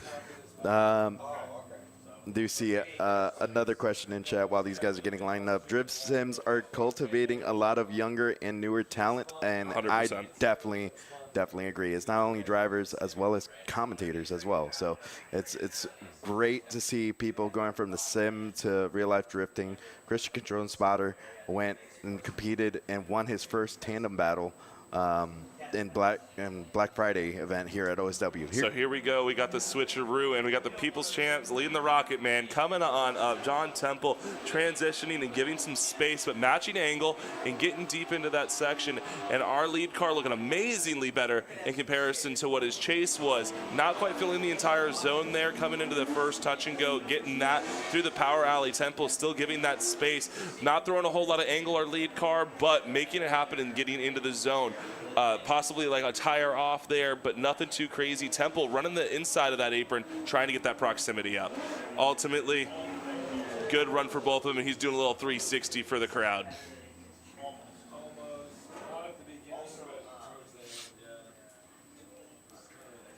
And in the chat, we see your frustrations. It is a judge sport, and when you look at the rules on everything, that is the ruling that's going to be done.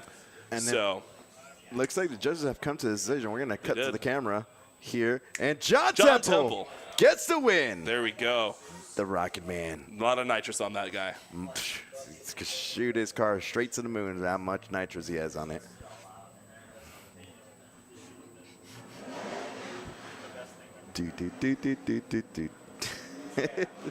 Here we go. We have the next battle coming out. You got Marcio Jr. versus Bill, the Godfather Stenger. I know you guys can't see these cars doing the burnouts right now, but they just aim uphill and light the tires off. They're not rotating the car left or right. You can see Godfather's doing it now, but before he was just aimed upward and spinning the tires, trying to get them to heat up just like that. It's interesting, but the bank allows them to do that, to let them just sit on it and crab walk that car. Now, when we're talking about the cars being in the bob, the burnout box for the layman's. What are you feeling? What are you doing in the burnout box to get ready for people that have never seen drifting before? Yeah, what's the first so thing? tire pressure is really important. You're getting the tires up to pressure by putting heat into them. You're also opening up the actual rubber, so it's grippier. And so that way you have better grip off the line in transition, and they're not going to be changing instantly. So they're already at temperature, so when you're going through and you're hitting wheel speed, they may increase a little bit, but they've already got the heat in them to where they're not going from like a 20 PSI situation to a 30, which is going to be drastically different to drive. So there's a lot going on there. They're also scrubbing off old marbles and stuff like that could be on there, just so that it's a good flat surface. But going off for our sight lap, we've got the purple S14 with the Godfather. Is this sight lap or a battle? Battle. It's a battle. I'm so sorry. My apologies. Oh, my God. Coming around, putting it absolutely on the wall. That's our #1 qualifier in the seating bracket as well, going against the Godfather here. Coming through that power alley, and wow, he is closing in on proximity, something we really haven't been seeing in the weather right now, but he is making it happen. The S14 putting in work, though, running a very clean, good lead run. What are you thinking about that? Good. It's a good lead for sure from Marcio Jr.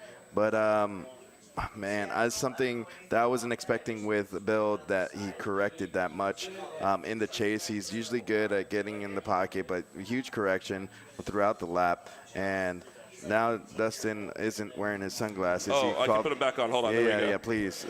Because Love you guys. I did. Hi, Mom. I'm on TV again. I appreciate the love that's going on in the chat right now, guys. Yeah, no, it is a opinion. It is drifting.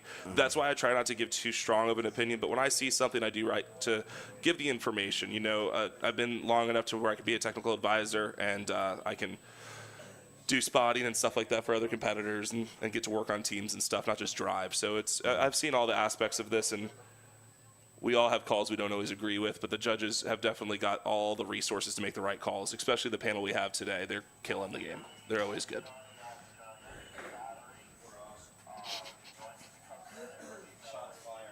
No shots fired. The judges are staring at me right now. I'm reading the comments. I just got to respond to the comments, okay? Did you just whiten your teeth? No, these are fake. My teeth are not whitened. These are 100% paid for. Here we go. We got the Godfather in the lead, Marcio Jr. in the chase. And man, oh man, that was intense, that initiation. Going into that first out of zone. But look at Marcio Jr. Not afraid by the rain, but is able to keep that door proximity right there. Angle My matching proximity. goodness. Marcio Jr. is able to dive into that inner clip 1. Beautiful fill out. Going to inner clip 2. Great job. And now going into outer zone 2. Great job from the Godfather. And Marcio Jr. is shallowing up angle so he can keep that proximity. Angles up a little bit towards the end. And beautiful, beautiful lead lap from the Godfather. It's insane to see a car that literally was so dialed and set on the one side turn into a bobblehead on the other, but he was making it happen. Something is really messing with these cars coming across. There is the bump that always unsettles the cars. It's patchy. You are fighting every little bit of this track right now, and you just saw that 14 really put the work in. He was deemed a nice gesture of a name, Pikachu, and he gets the win. It is going to go through. The judges have given little nicknames to everybody, so hopefully nobody takes offense to it. But honestly, love to see the driving, and he earns that win. What an amazing driver. Definitely earned that #1 seed spot. Brazil, it represents a lot in the drift scene. Always Como see vai? Tudo bom? Tudo bem? Yeah, you always see the BRs in chat and FD and in the U.S. drift circuit here. And I love seeing that support for their countrymen. And here we go. Absolutely. Brazil! Fala português? No, I speak Spanish. Hable español. Español. Es poquito. Es comprehende inglés, obviously, but like, how is your Spanish? If I'm around it for a while, I become fluent. Okay. It's one of those things that I have to, like, if I go to Puerto Rico and visit family, I have to be around them for a bit. But this is going to be a sight lap here. Thanks for telling me, because I'm not paying enough attention, apparently.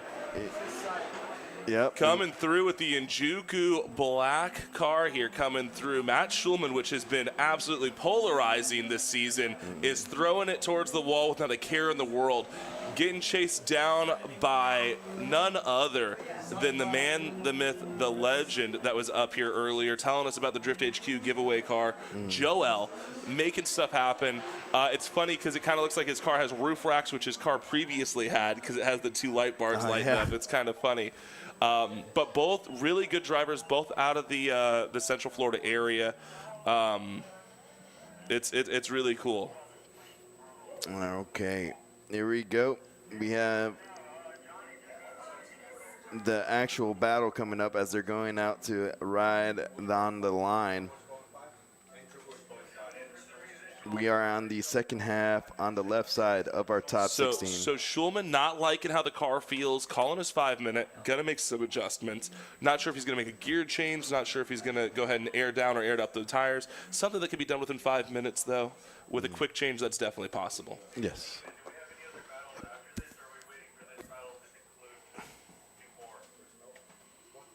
After this, it will be Eric Noguera and Rafael Villard. Honestly, I know there's no flour, but, you know, he'll be on the rev limiter. I think we could see some fireballs out of the guy still. It just amazes me how he manages to launch fireballs every round I'm at. It's well, you're at all of them, so. Yeah, well, and I'm saying consistently lighting off fireballs. Definitely that nickname is going to stick with him because he always has a smile on his face. Too. Oh, for sure. I love going in that pit. Speaking of smiles, I'll bring it up later, but I really like the BMW. It's got some things that I personally would run on my car. Nice. So. But if you guys are watching at home, let us know in the chat what you guys like and what you've seen this season. And if you have some comments or creative criticisms, we're always down to hear those as well. So. The floodgates are open. Go ahead and let us how you're feeling. And honestly, if you guys spam the chat with Brazilian flags too, I wouldn't be upset either. So, just have fun. Yeah. That's what the chat's for. And we did talk about your experience here for drifting and been acclimating and saying that you're talented driver, and it's great to see this atmosphere and everybody giving each other props and kudos. And I love the chat right there saying that you're straight gangsters. I did see that, and I will say what's cool is everybody involved in the pits, the judges, Chris Jackson himself. We all drive. There are more drivers out here than anything else. Every single one of us knows what we're doing out there. Different talent levels. Beginning new. When I first got into drifting, I crewed. I learned, you know, by paying dues, because you know you really can't pay for that kind of knowledge. Yeah. So you help. I got to Andrew Maurer. I got to help out Brian in his Blue E30. I got to help out a lot of people coming on up. And then getting to just learn from, you know, Matt Schulman, Adam LZ, the YouTube generation. There's just so many ways that you can get this information now. But, I mean, Matt Schulman crewed for Rad Dan. Dan is one of the judges out here. And I literally saw Dan selling gears to Andrew Grindle earlier, supporting people out here because he wanted to change gear set. It's one of those communities where everybody out here wants to see everybody do successful. None of us want to win with somebody's car broken or them crashing. We want to win a heads-up battle, know we're the better driver today in these circumstances, and that's what makes us spend all this money and time. Yeah, and it's for where drifting was back in 2009 to where it is now.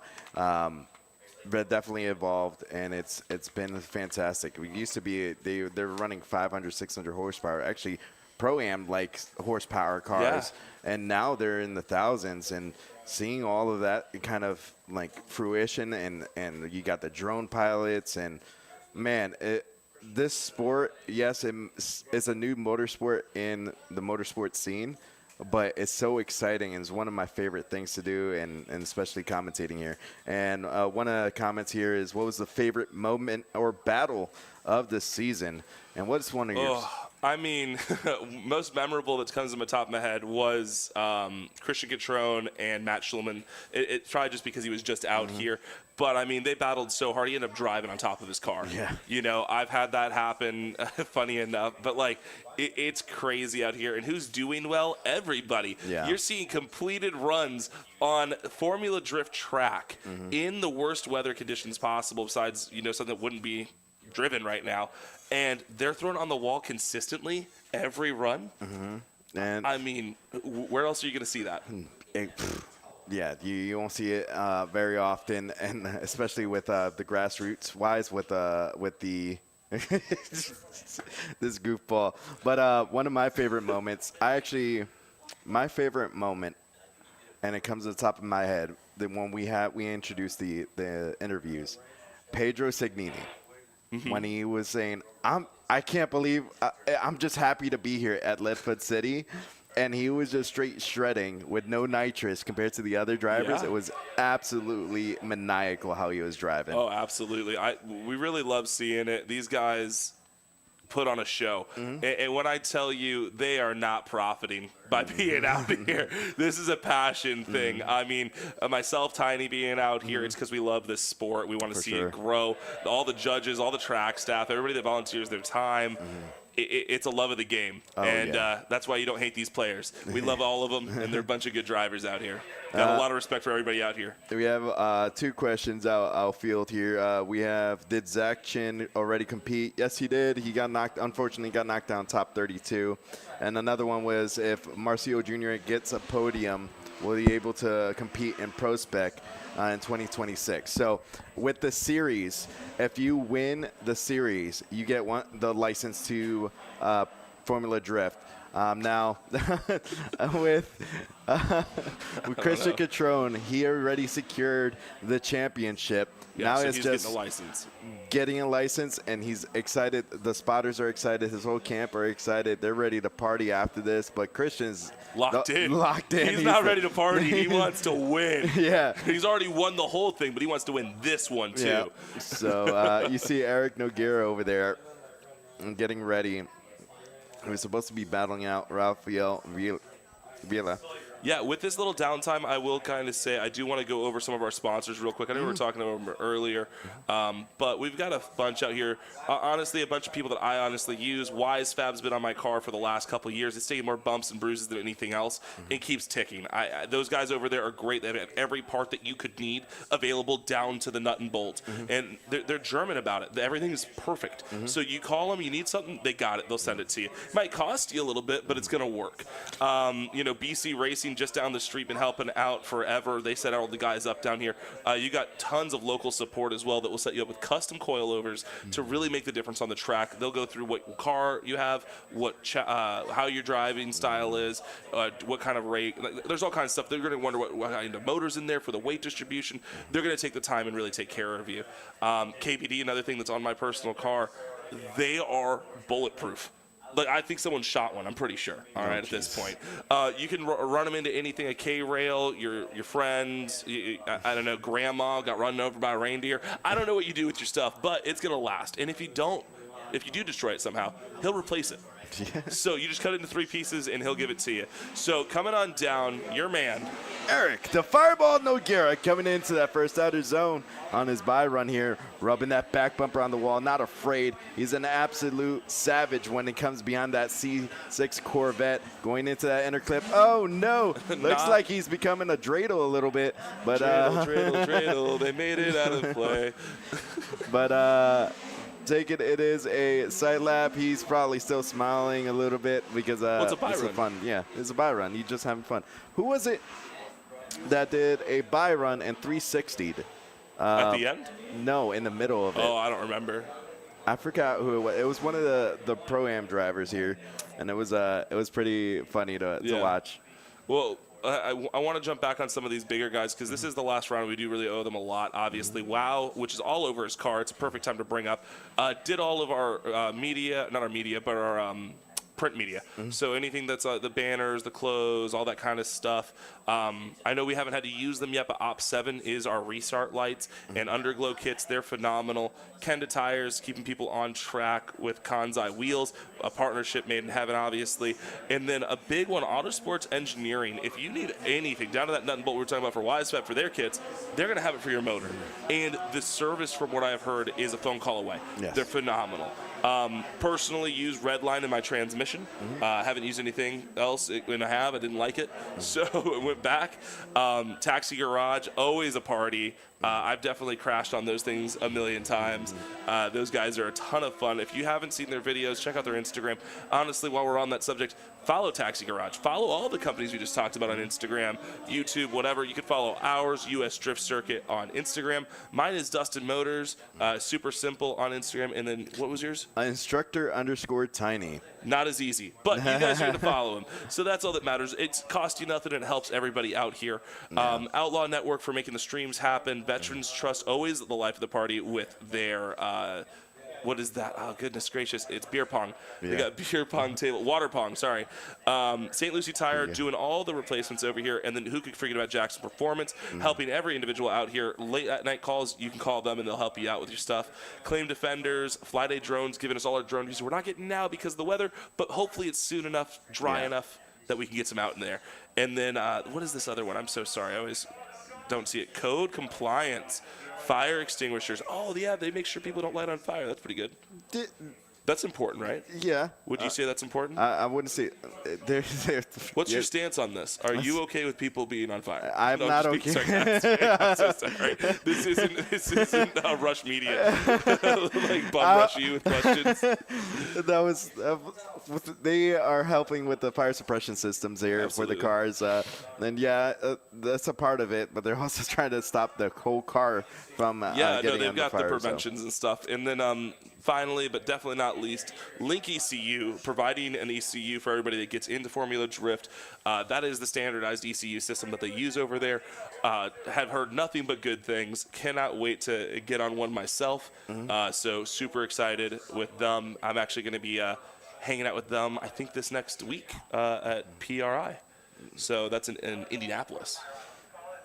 All right, we have our next battle is going to be coming up here, and been seeing you guys in chat. Someone asked how late it's going to run. We're going to run it until we get our. Until we burn the house down. Oh, the prevention's gonna prevent that. My bad. Till the lights turn off, which is not gonna happen. No. So that's cool. So it's until we get our first, second, and third podium. We're going to go through this whole bracket here.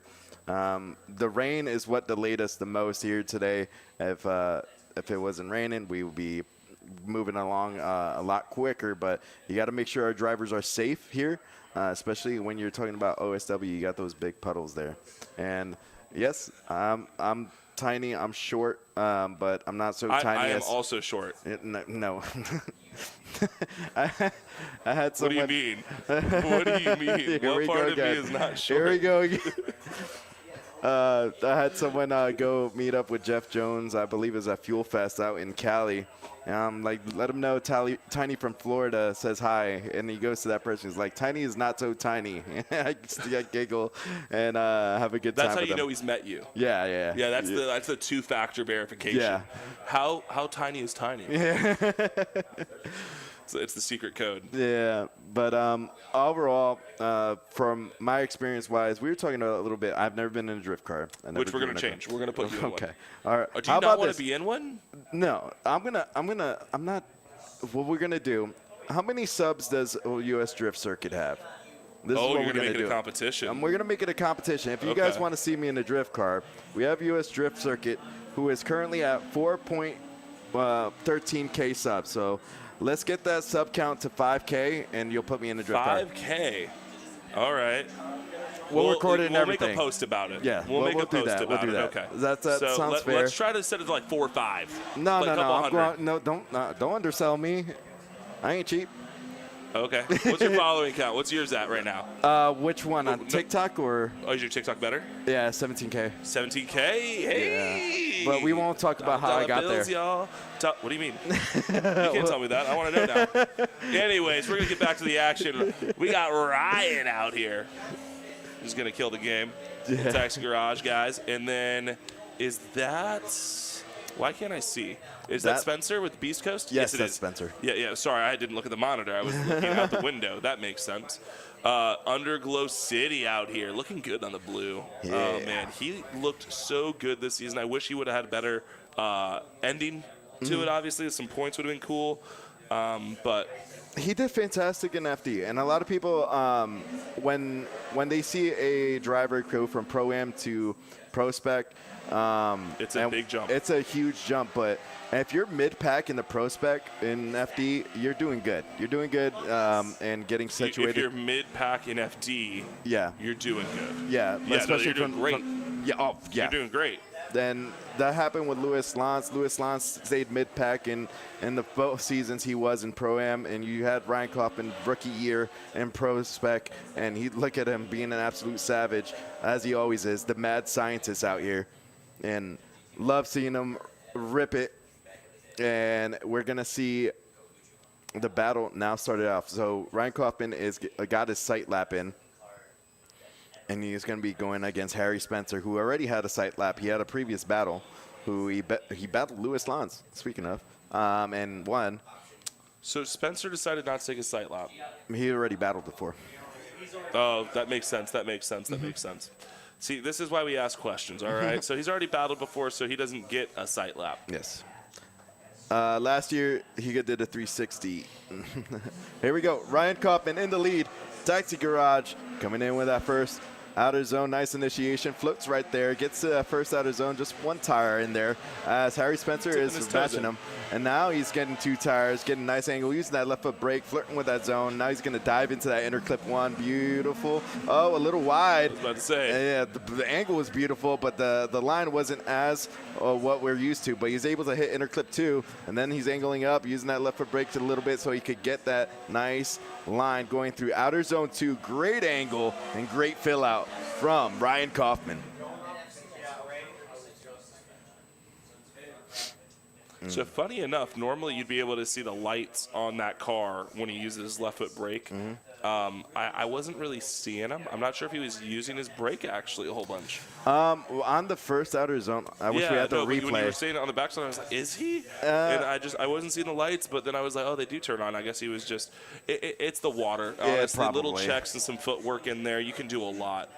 You don't, especially with the water, with being as slippery as possible, is you don't need much brake to pivot the well, car, right? It's patchy. Okay. It is not wet anymore. It's wet in the center a little bit, but that's even worse because it's full patchy. But on the bank, it's pretty consistent. Okay, good. So the drivers are going to get a good feel. That's a really tough feeling there. But here we go. Yep. Harry Spencer in the lead. Ryan Kaufman in the chase. As Harry Spencer gets to that first out of zone, you see him. Wow, look at the proximity to that wall is really fantastic from this camera angle. And going into that first out of zone, able to fill it all the way out. Ryan Kaufman is staying right there in the pocket. Hits inner clip 1. Harry Spencer does a good job. A little bit of a correction transitioning into inner clip 2, but now lighting off the sires as best as possible. And outer zone 2, look at Ryan Kaufman going right into that pocket, matching the angle all the way through that second outer zone. Wow. Well, I will say lead to lead, chase to chase. Ryan really did a great job there on that chase. But I think Spencer did a better job on putting it on the wall and getting that touch and go, that inner clip. So that's going to be a tough one. We have Hunter there waiting for the judge's decision. Our next drivers, you have Grindle versus Ironside's Prosparrow. Yeah, this is a fist fight. No. This is going to be crazy. I'm not saying the last battle wasn't. Those are two amazing drivers. But something about these two, the way they both drive so aggressively, and they've been both killing it. This is, if you're going to want to watch a battle, this is the one. If you're going to the bathroom, no, you're not. If you're in the kitchen, get in here. All right? Wow. Car sounds great. Oh, yeah. I've mentioned before in the beginning, like, this is a gladiator battle of cars. Yeah. And this is where they sink their teeth in. They're in an FD layout. So they're realizing what you need to take in order to go into FD. Well, the judges are still deliberating, so if you want to put your vote in the chat, we already see one person's going for the RX-7 with Ryan Kaufman. But if you think that Spencer got it or you agree with her, let us know in the chat. Maybe we'll show it to the judges. But the chat said. Actually, when Fuel Fest, we did do a. I know it was there. That was fun. You were actually driving, but it was a good time there.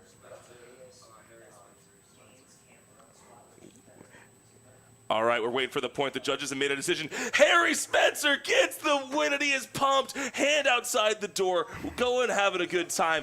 What a battle. I know the judges had to deliberate for a long time on that one, but honestly, I think it was what I was saying. His lead lap and putting it into that outer zone, really feeling it, showing that control, not bobbling around, and making sure to hit this inner clip, this touch, right here.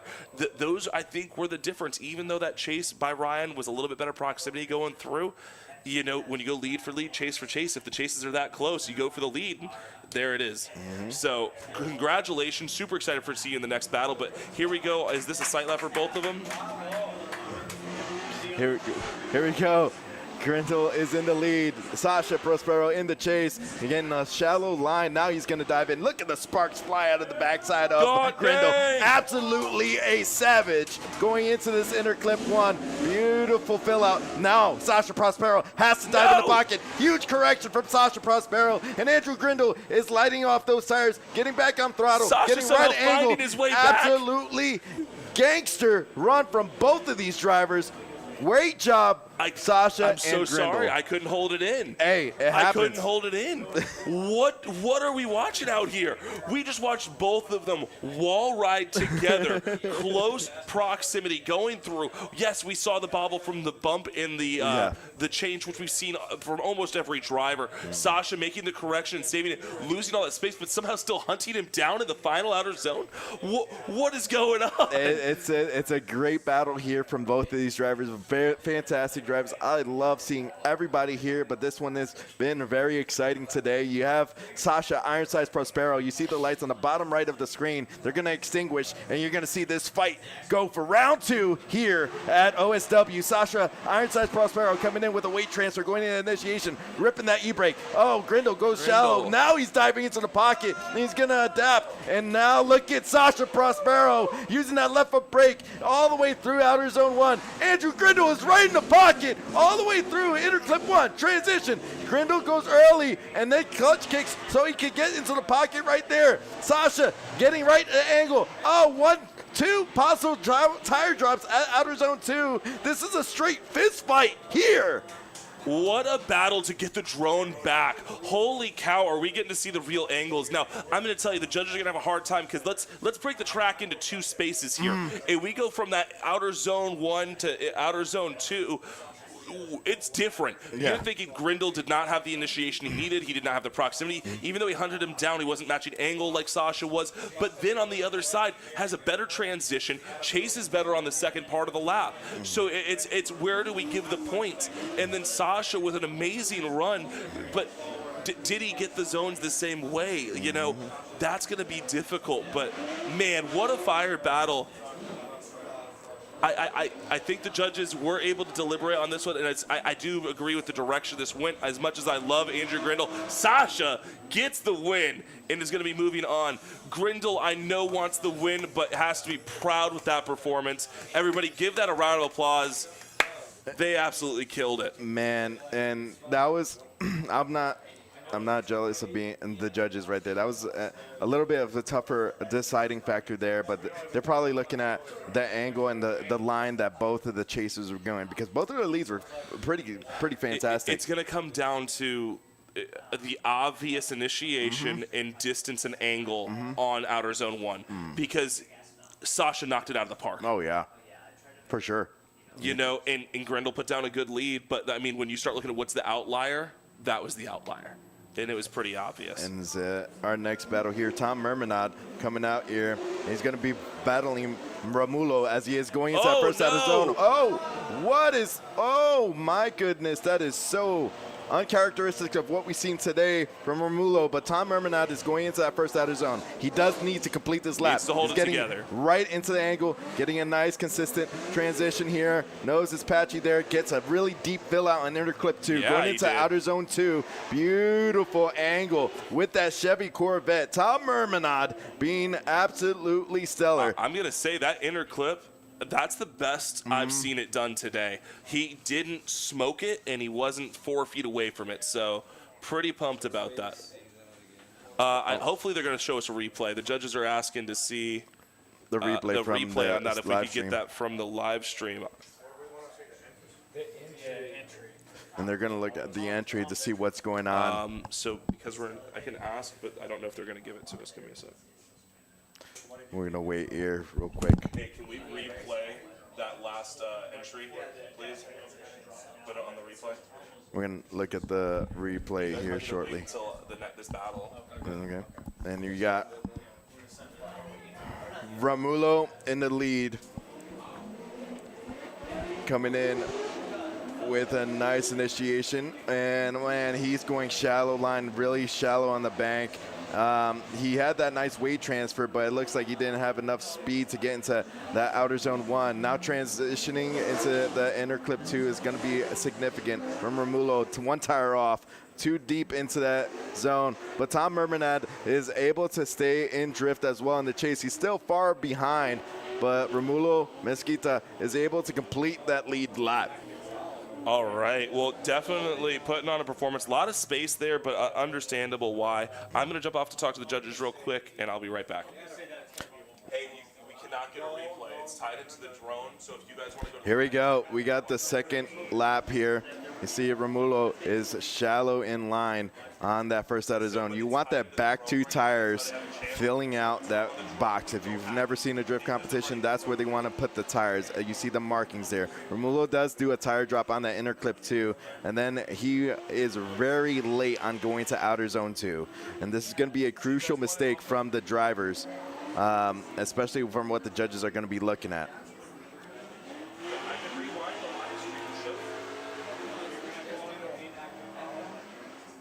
And now, this is going to be a fierce battle for John Temple. You see him in the burnout box with the Combat Tan S chassis. And you have our champion here, Christian the Heartbreak Kid Catron. He's in that Corvette.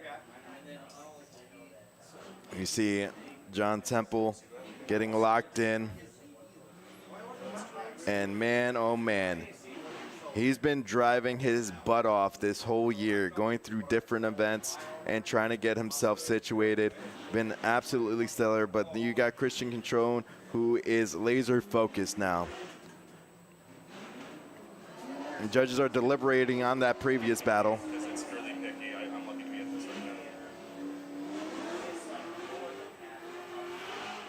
We got match people asking him about the Matt Schulman situation. He did call a 5, I believe. But that was after he was already out. So.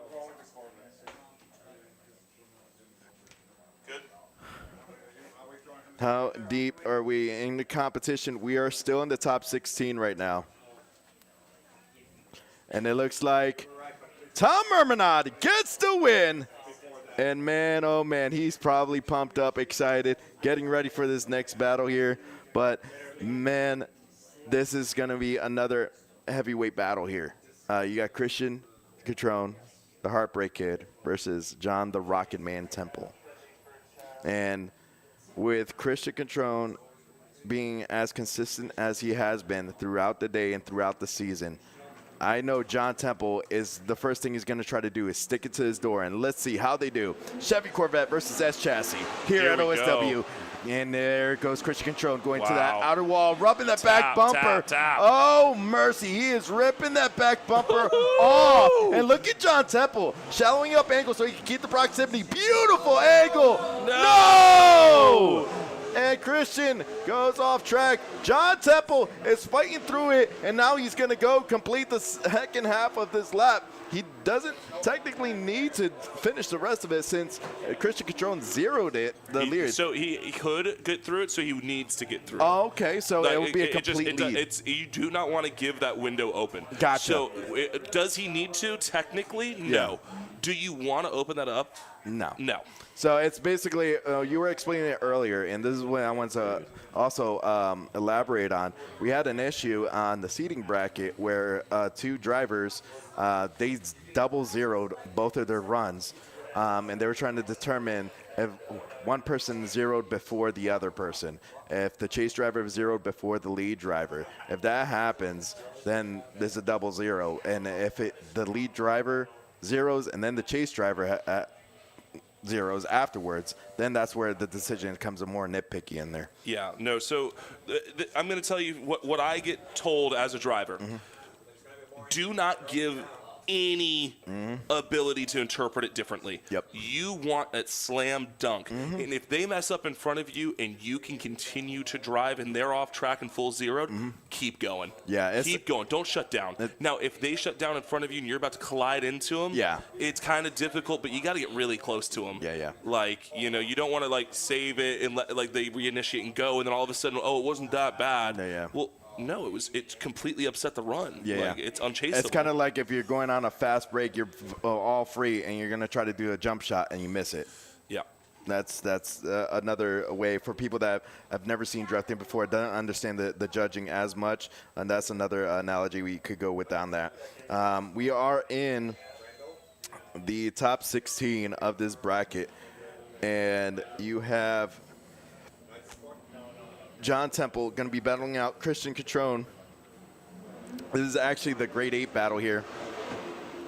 And here comes John Temple coming in with a nice floaty initiation, rubbing the back bumper and ripping it off on the first outer zone. The Rocket Man coming out here with that S chassis. But look at Christian Catron holding it in the pocket, and now he's backing off. He shut it down. It looks like he shut it down, but John Temple is transitioning into inner clip 2, able to hit that and going into outer zone 2, able to angle all the way out, riding that throttle just the way he has. Nice throttle modulation going all the way through that outer zone 2. An absolutely stellar battle for John Temple. And John Temple's going to get the win there. And, I mean, I can't call that. That's not a professional call. That's just my observations.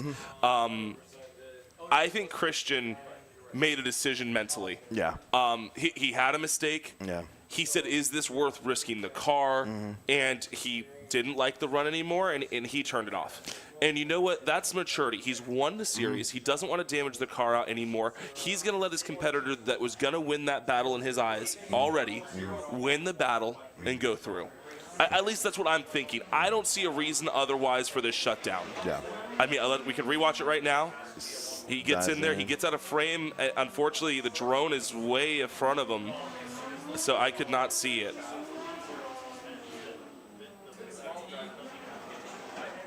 So that's not even a complete.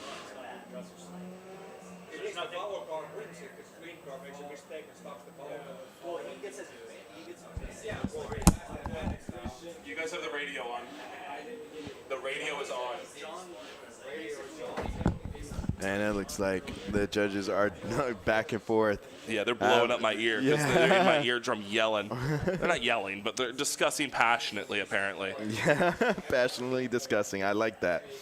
I'm not having an argument. I'm having a passionate conversation. There is a live bracket. There is a link to it in the Discord.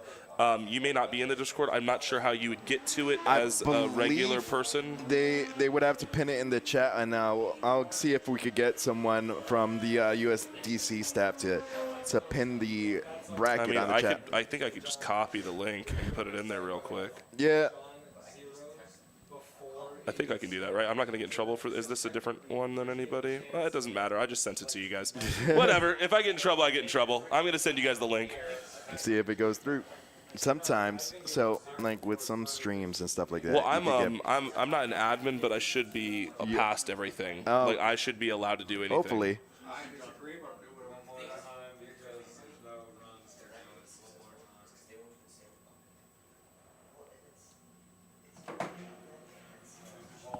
So I'm not sure exactly what's going on. I know that he drove through and that's an incomplete run, but it looks like we're getting a one more time battle. I am going to defer to the judges real quick in a second, and I'm going to ask them what's going on.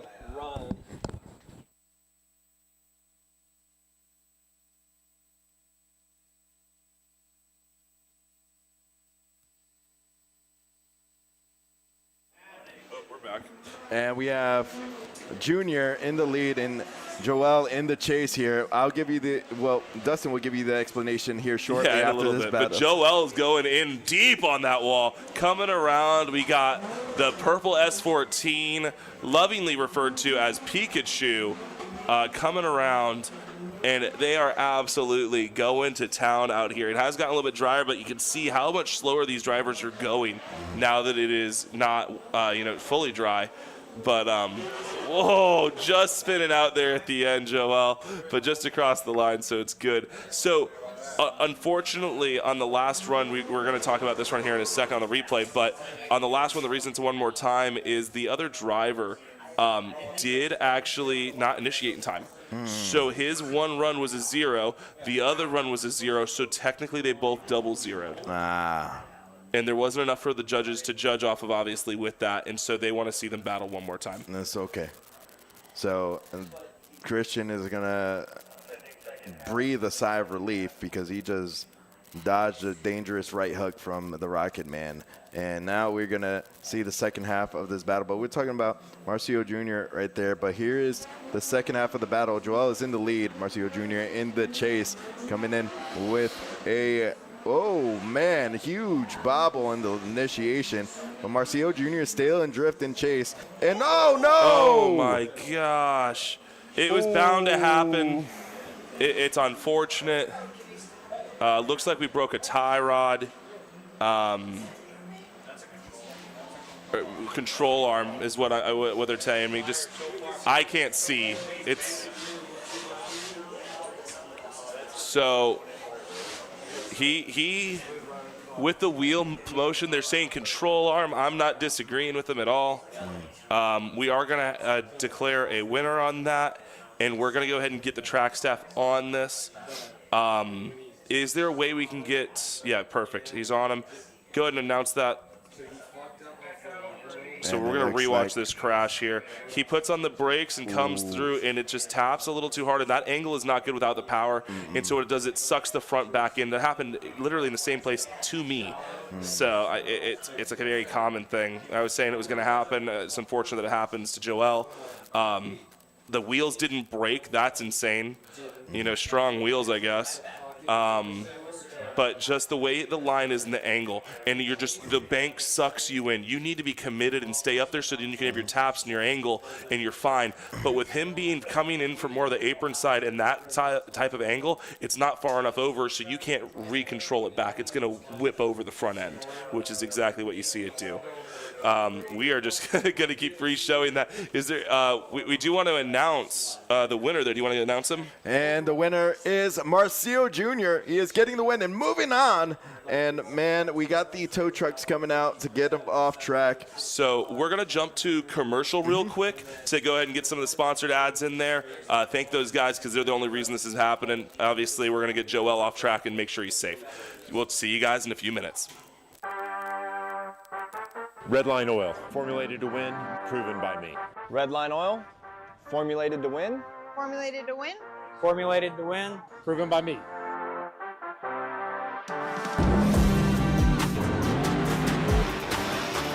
Formulated to win, proven by me. Proven by me. Proven by me. Redline Oil, formulated to win, proven by me. Hey everybody, just a friendly reminder that prices on the website are going to increase. Now it has been a year that we've been trying to fight against this, but due to cost of material, we have no choice. However, that's not going to take place until next week. So now is the time for you to get all of the products that you need for your build or your transmission conversion. To find out more information, be sure to check out the website at autosportsengineering.com.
There's no better way to test your tires than on the racetrack.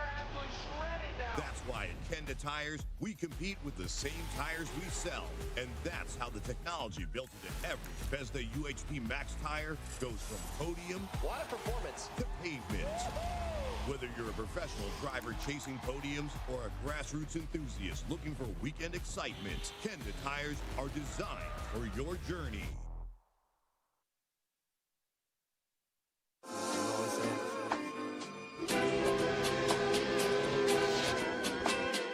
Blame is on that able pimpin', man.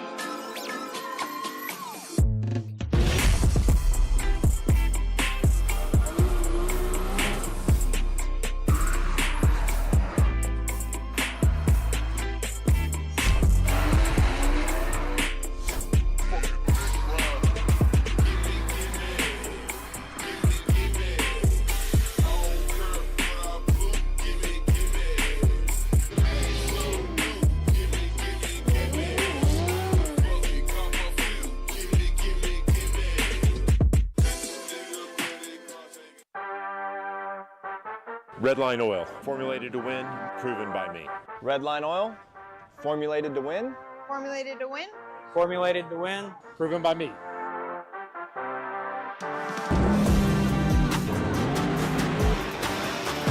Formulated to win, proven by me. Proven by me.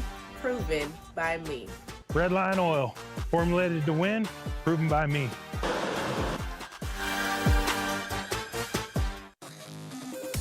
Link is the engine management solution for champions the world over.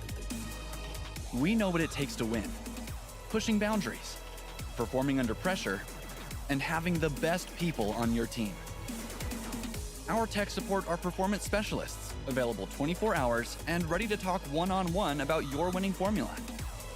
Link ECU, the performance, reliability, and power to get to the podium. Op 7. Op 7. Op 7. Op 7.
Redline Oil, formulated to win, proven by me.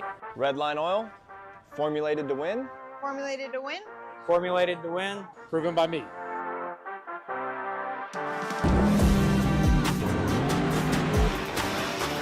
Formulated to win, proven by me. Proven by me.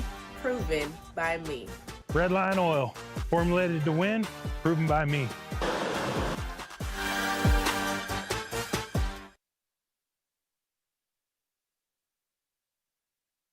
Track here, and man, oh man, it's been crazy. I am going to address the question here earlier. Tier asked OMT equals one more time. If I'm not mistaken, you are correct.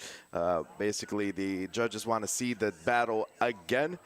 There's other technicalities in there that the judges have conversated about, and that's what deemed this one more time battle. You got Christian Catron, and speaking of Christian Catron and John Temple here, as we are getting sorted out here in this battle. They're going in the bob, getting sorted out. And John Temple, track conditions have changed even more because you have the dried up oval, but you do have the patchiness on the inside of the track. And bumper.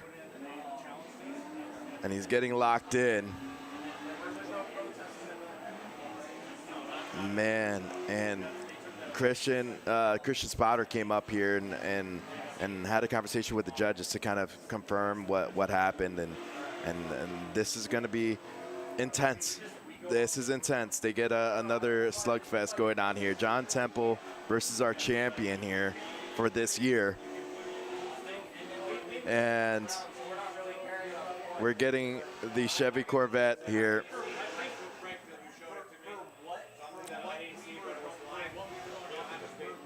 And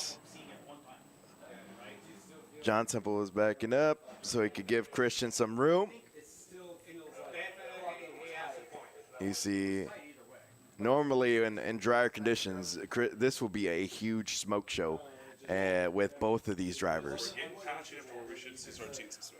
Oh, I've been turned off this whole time? Yeah. Wow. They missed the best commentating they've ever could have heard. I was making jokes and very pointed, specific, exact. I could never do it again. It was so technical. I'm being sarcastic. I wasn't talking. Anyways, we're coming back. John Temple, Christian Catron, coming on up. Your face. You're like, wait, what? Super excited to see these guys battle it up again. I'm surprised that it became a one more time, but after rewatching that start, it makes a ton of sense. Yes. So, gonna go ahead. And for the people that are watching at home, the lines on the track when they're about to go to that first turn, that last line is the final point where the car has to be in drift before that. And now we got the Rocket Man going against the Heartbreak Kid, Christian Catron in the lead, initiating, getting right to angle, and man, rubbing that back bumper on the wall, tapping it a couple times, and look at John Temple, unfazed by the little correction of bobbles from the taps, and man, oh man, diving into that inner clip one, beautiful fill out. John Temple falls offline into the inner clip two. Looks like 3 tires off on that. Now he's diving really shallow on the line to try to reel in the proximity. A very messy chase right there from John Temple. It's unfortunate to see, obviously. Christian really did put on a great lead run, though, with that transition in the middle. Filling the zone, doing his taps, but not letting it bother him. He hit it twice, big time. And that's what I was talking about that angle. It's a large difference. He's already set up over there going, but comes in, gets this touch and go, and you just see Temple almost wash out off track. Yeah. And then gets in there, fills the zone, but does go 2 tires at least off. Not quite sure what made Christian's car spark back there off the wheel. Not sure if there was some metal or debris back there, but all together, a really good run from him, and Temple's got his work cut out for him. He needs to put together a really, really good lead run to match Catron's and hope that Catron makes a mistake. Yes, and Christian knows he can't pull any punches here, especially with John Temple in the lead. They've studied his track work with his S chassis, and here we go. We have the second half of this battle. John Temple, the Rocket Man, coming in with a nice initiation, go to that first outer zone, and putting the backside of his car. There is no bumper there, but the rear tail light is rubbing on the wall. But look at Christian Catron diving forward in the pocket. Now he has to fall behind because he was a little too close for comfort. John Temple transitions, going into inner clip 2. Gangster, filling in inner clip 2, going to outer zone 2. John the Rocket Man Temple doing bone from bone for Christian the Heartbreak Kid Catron as they're getting doors, baby. I want to tell you right now, that is some smart driving. Christian Catron set his car up perfectly. You went, oh, I don't know. No, it was obvious what he was doing. Seeing it come through, that's a spotter in his ear. That is what a team is. That is awareness. He knew that he was going out to the outside. He was doing a later transition. And he said, I'm going to put my proximity in. I'm going to do a dive right here. And he knows he's going to back up. He did that on purpose to set himself up for this area, not charging back in. Beautiful. Holds angle, goes offline, and look at that, matches angle, transitions the same time, and gets his dive in for his proximity, not shanking himself into a spot where he can get a mistake to happen. Amazing, very intelligent, and Christian Catron gets the win, and what a win it is. That is a smart play. Both drivers really put it together, but the one came out on top.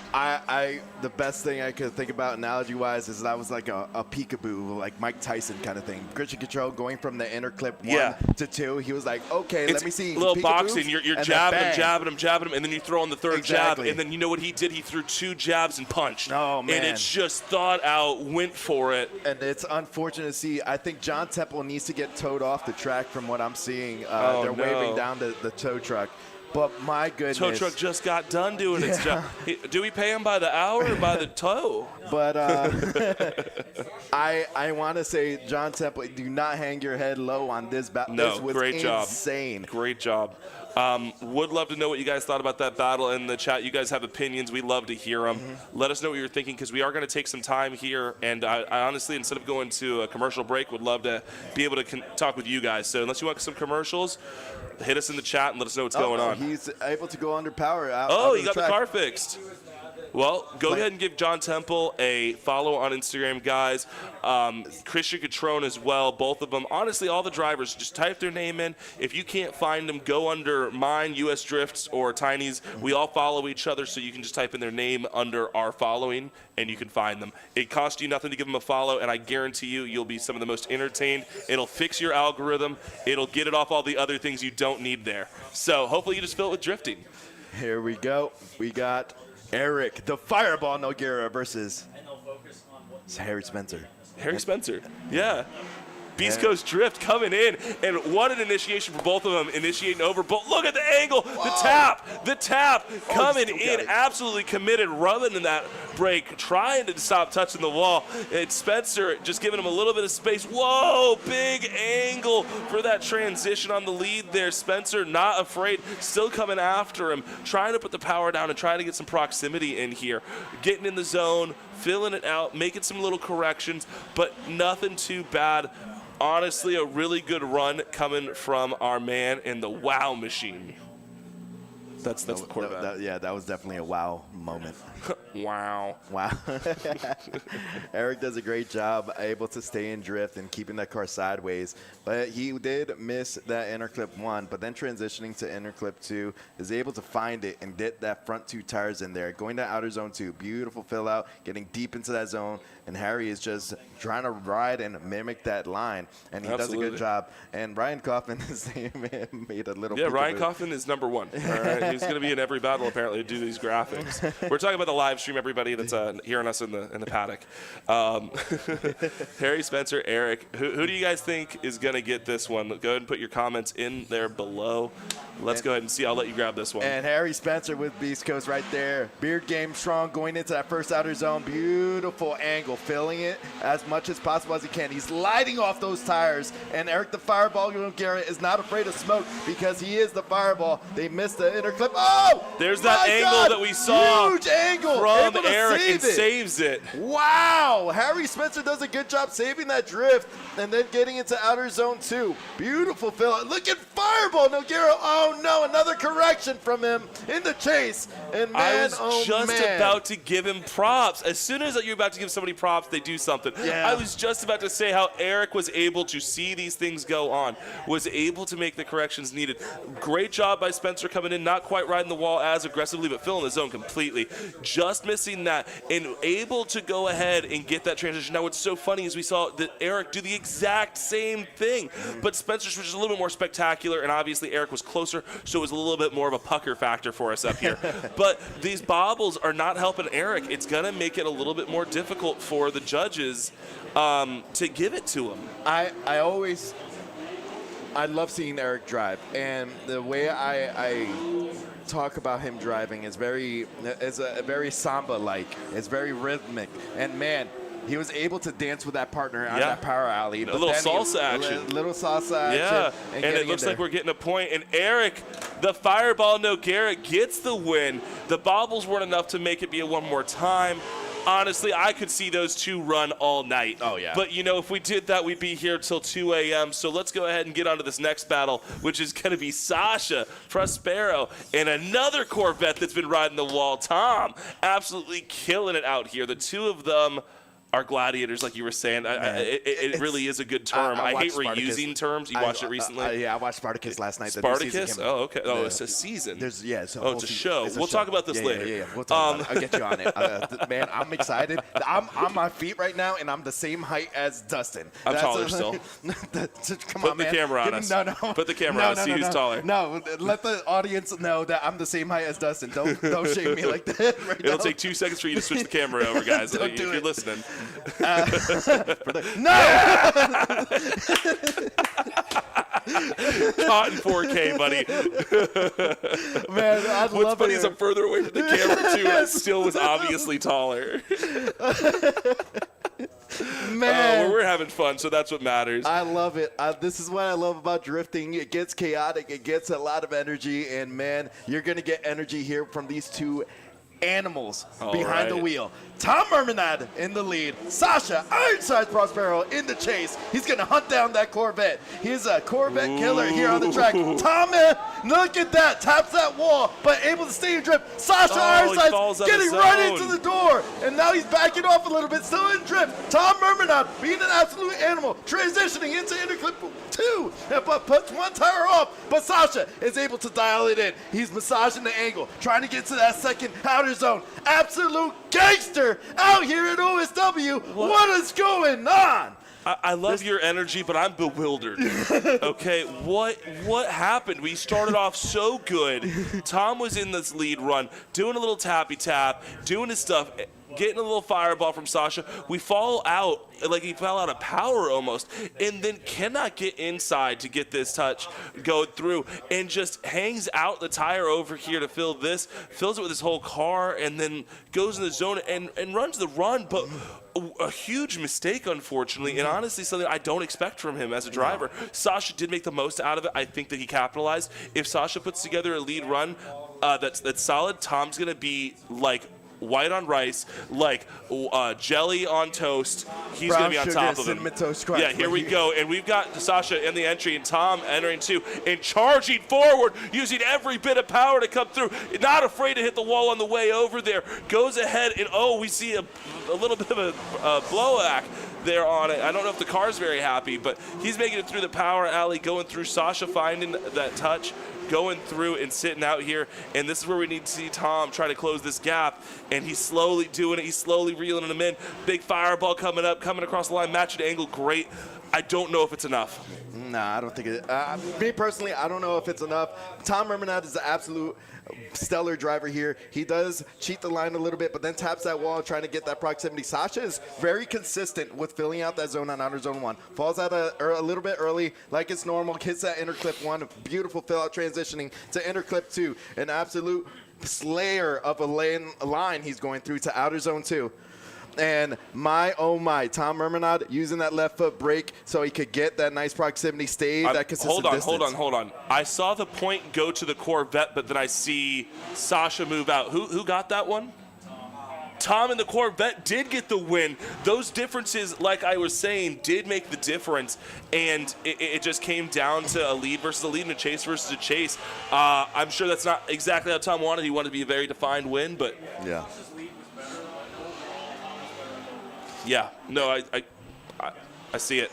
And I see it. We have the left side of the bracket, the final 4. The winner moves on to the battle of first and second place. The loser moves on to the battle of third and fourth. So here we're seeing some smoke. We're finally getting the burnout that I've been talking about all day from this guy. Now the Bob is happy. A sacrifice to the Bob? We got Marcio Jr. in the chase and Christian Catron in the lead. I'm bewildered by the last 2 battles we had today. We were asked what was our favorite moments of the season. I think it just changed. I do want to say real quick, we are in the top 4. We are in the top 4 right now, guys. This is for all the marbles, all the beans. We've got our champion of this season going off right now against our #1 seed. This is a battle we've all been looking forward to. Tiny, take it away. And we have the Heartbreak Kid coming into that first outer zone, getting right to angle, rubbing that back bumper on the wall. And look at Junior getting right there on that proximity. Has some massage.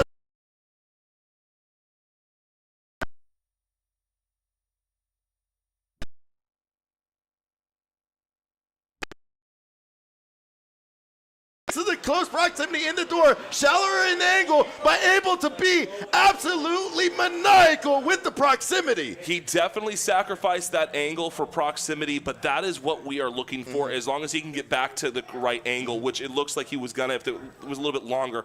Looking like they went off a little bit on that last one. I'm not sure if on the stream the same thing happened for you guys as us. We did lose the drone in the middle of that run. So I don't know exactly what happened there. But what a battle. That was a great battle right there. And now we're going to have the second half of the battle. I love it when I come to these events and they get excited. I don't care if I lose my voice by the end of the event because I am hyped up with energy. And I'm not going to tell you the energy drink that I'm drinking, but just to let you know, it's electric. It's electric. It's electric. Was that the fourth song? I don't know. I lost I'll make count. the references. So Junior's going to be in the lead here. There's so much he has to do. Oh, yeah. He needs to put it on the wall. He needs to not make a mistake. Otherwise, Christian Catron will take advantage of it. And we're going to see what goes on here. With this big entry, Junior coming on over. Christian matching that angle off rip and putting that good on there. Bumper coming off. Christian sees it and wavers a little bit. It's unfortunate because he was right there in the pocket on this transition in that zone, hitting it perfect. Great transition by Christian, but goes a little on the inside and then does tap him and puts him off course. He will be deemed, unfortunately, on that one for putting him 3 tires off from what I saw. Completing the run, he was able to save it. Junior drove through it, which is what we love to see. Yeah. He didn't force a spin, but Christian with a mistake there. I'm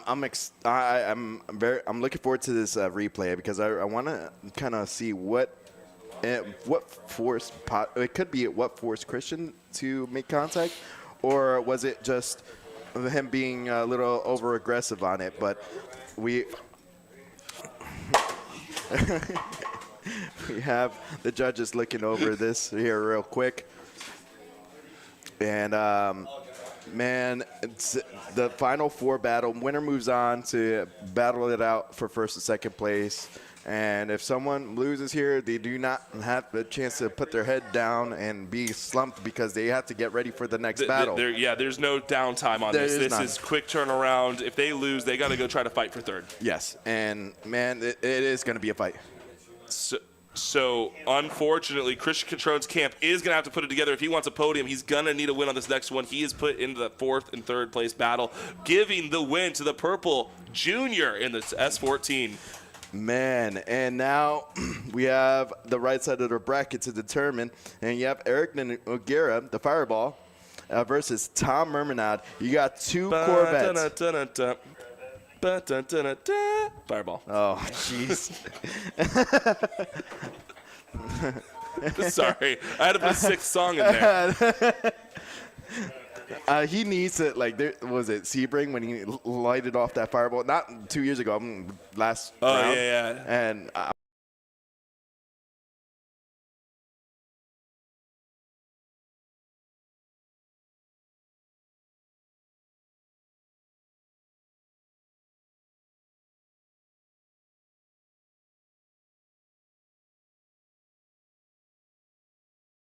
coming in the final 4 going into the battles of the 1st and 2nd place, and this is going to deem who's going to be battling out Junior on 1st and 2nd. But with everybody out here putting all the hard work and dedication, taking their time out, I know they've been here since 7 a.m.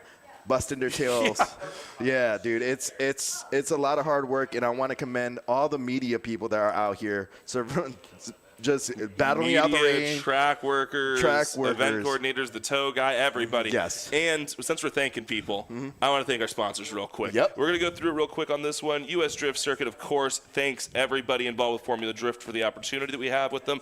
Automotive, engineering, Redline Synthetic Oils, Drift HQ, Kenda Tires, BC Racing, Custom Coilovers, Kansei Wheels, OMP, Taxi Garage, Link ECUs, Op7, the brightest out there, KBD for a good bumper, Wow, Wisefab, Outlaw Network, the Veterans Trust, St. Lucie Mobile Tire, Jackson Performance. We got our guys in the fire suppression game down there, Code Compliance, and FLYDAY Drones, and not least but Claim Defenders. With that all being said, we want to thank all of you guys for sticking out this entire time with the rain delays and everything else. So make sure you guys thank yourselves. Make sure you grab a nice beverage when this round is over, because I know I will.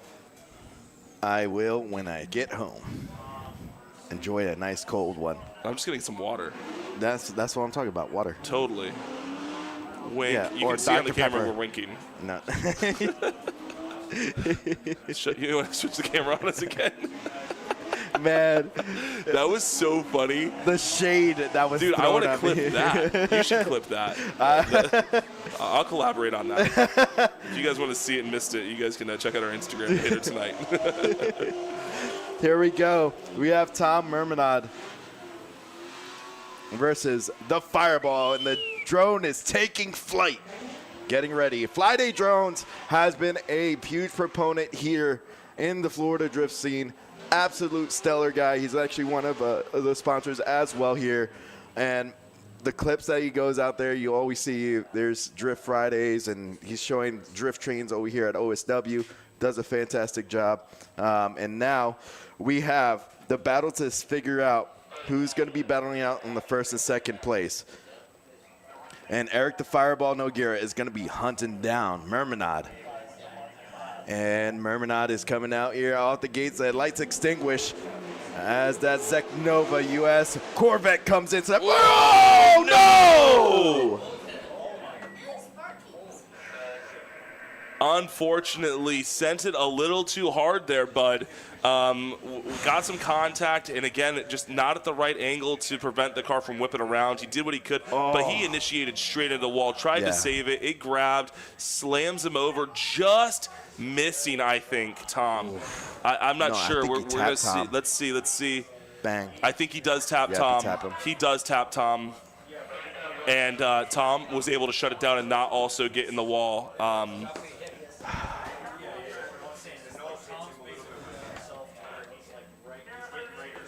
Oh no, I'm hoping Eric. I was wondering why Tom settled down or stopped, but it's because of that tap right there. You can see it disrupt the car and put him into the wall too. He wasn't going to touch the wall. He was settled and ready to go around. You can see the difference right there. If you look right back when it zooms back out. Even though these drivers take it, they're going around these turns. Especially on OSW, 60 to 80 miles an hour, I would say, give or take. Hitting that wall. That's the fastest part of the track. Yeah, that's the fastest part of the track. And hitting that wall, the amount of G-forces these drivers would take on that wall. I hope Eric is okay. I hate seeing drivers hit walls like that. It's scary. I'm worried for their health and everything, but this is so unfortunate for him. Yeah, that's going to be a hard one to come back from and fix the car in time. I do hear a ruling from the judges over the radio that they are going to deem that contact at fault for Eric, because it is pretty obvious. Yeah. You can see the car get disrupted by Tom and Tom shutting down. In reality, you might think, oh, well, of course he shut down. An accident just happened behind him. No, we're drift car drivers. We're not even paying attention to what's behind us. He felt that change up. He thought it was about to put him in the wall, and he said, I got to stop. And I'm glad that we don't have two Corvettes in the wall right now. Yeah. I feel horrible for Eric. We are playing a game of centimeters sometimes or less. We're actively touching the wall every run. You know what I mean? It's just a little bit different on the angle and your initiation and when you do it. And it's just, when you're on power, the car can fix itself a little bit, and you can steer out. But on the brakes is not the time. No, and the last time I seen a nasty wreck like this is Ryan Acevedo. Driving over Luis Lance, the Space Ranger Acevedo. But another impact like this in Citrus County, Citrus Speedway, was scary. But we're going to go into a commercial break as we check on Eric and get his car towed off the track. I hope he is okay, but here's a word from our sponsors. All right, so we're going to go switch over to our sponsors. Redline Oil, formulated to win, proven by me. Redline Oil, formulated to win. Formulated to win. Formulated to win, proven by me.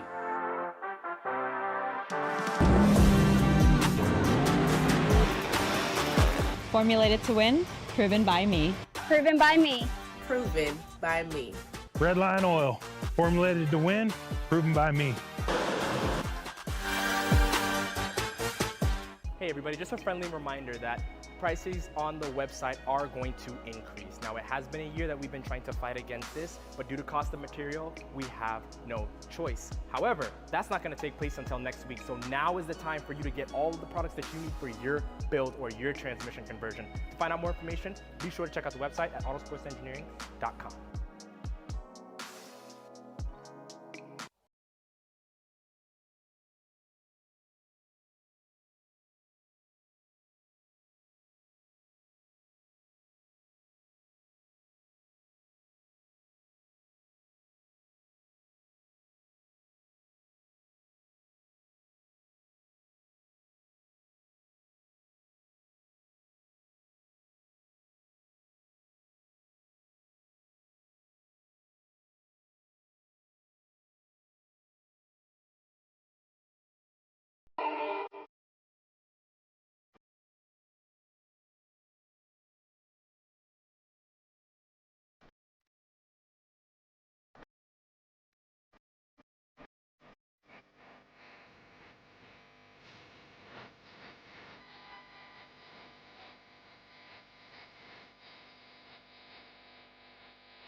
There's no better way to test your tires than on the racetrack.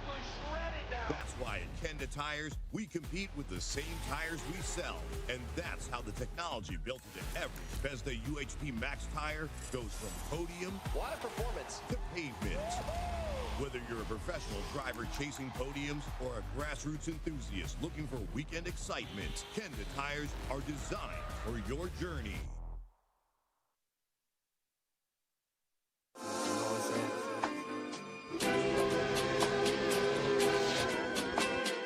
Play me some of that Able Pimpin', man.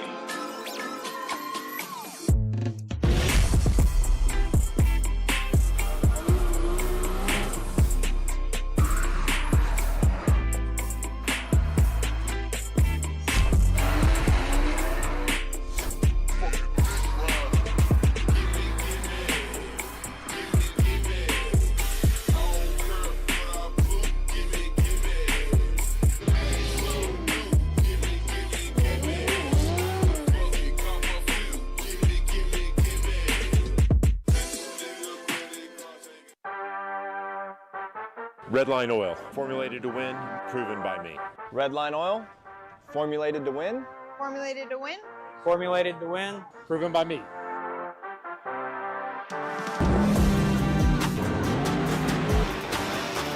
Formulated to win, proven by me. Proven by me. Proven by me. Redline oil, formulated to win, proven by me.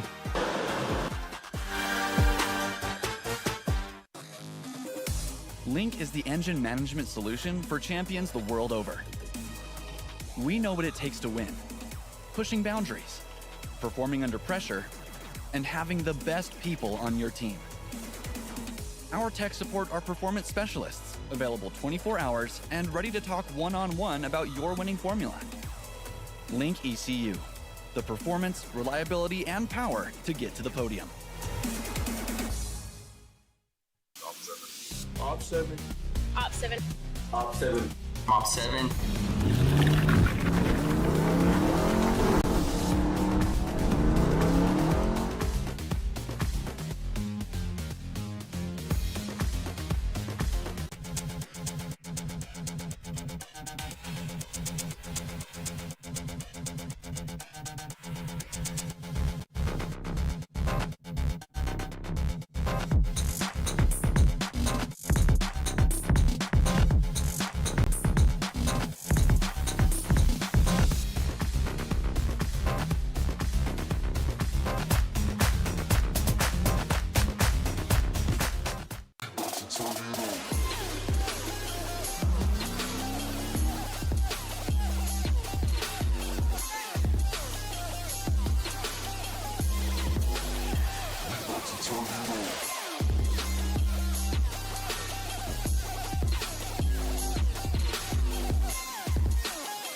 Redline oil, formulated to win, proven by me. Redline oil, formulated to win. Formulated to win. Formulated to win, proven by me.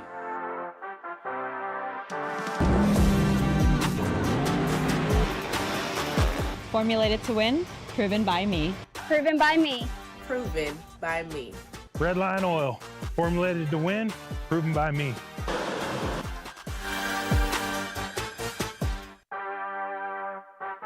Redline oil, formulated to win, proven by me. Redline oil, formulated to win. Formulated to win. Formulated to win, proven by me.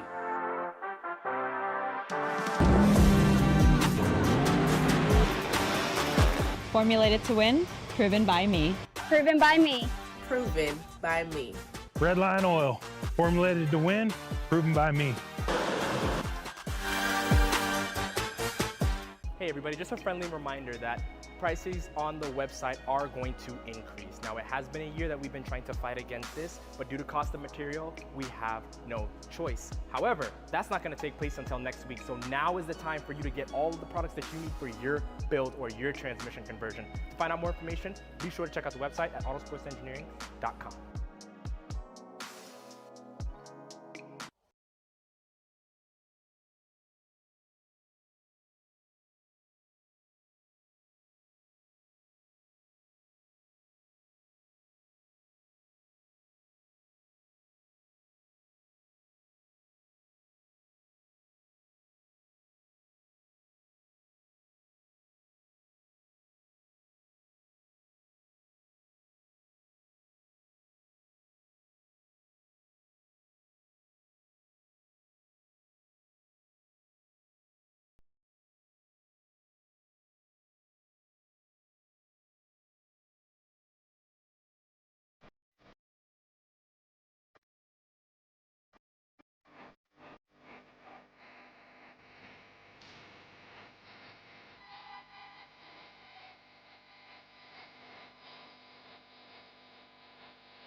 There's no better way to test your tires than on the racetrack. That's why at Kenda Tires, we compete with the same tires we sell. And that's how the technology built into every Bethesda UHP Max tire goes from podium What a performance. to pavement.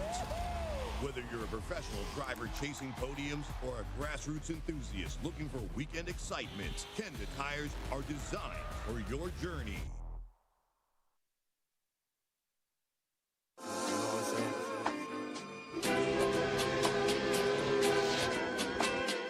Blame is on that able pimpin', man.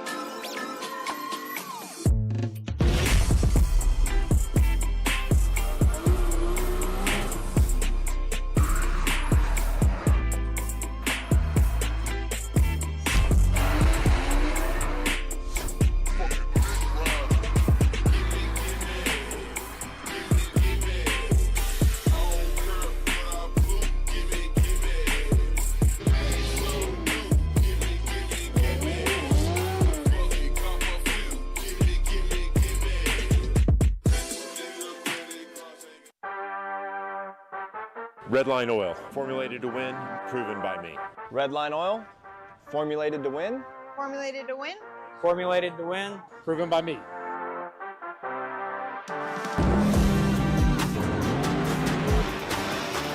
Formulated to win, proven by me. Proven by me. Proven by me.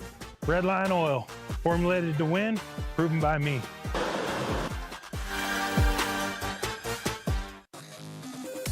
Link is the engine management solution for champions the world over. We know what it takes to win. Pushing boundaries, performing under pressure, and having the best people on your team. Our tech support our performance specialists, available 24 hours and ready to talk one-on-one about your winning formula. Link ECU, the performance, reliability, and power to get to the podium. Op 7.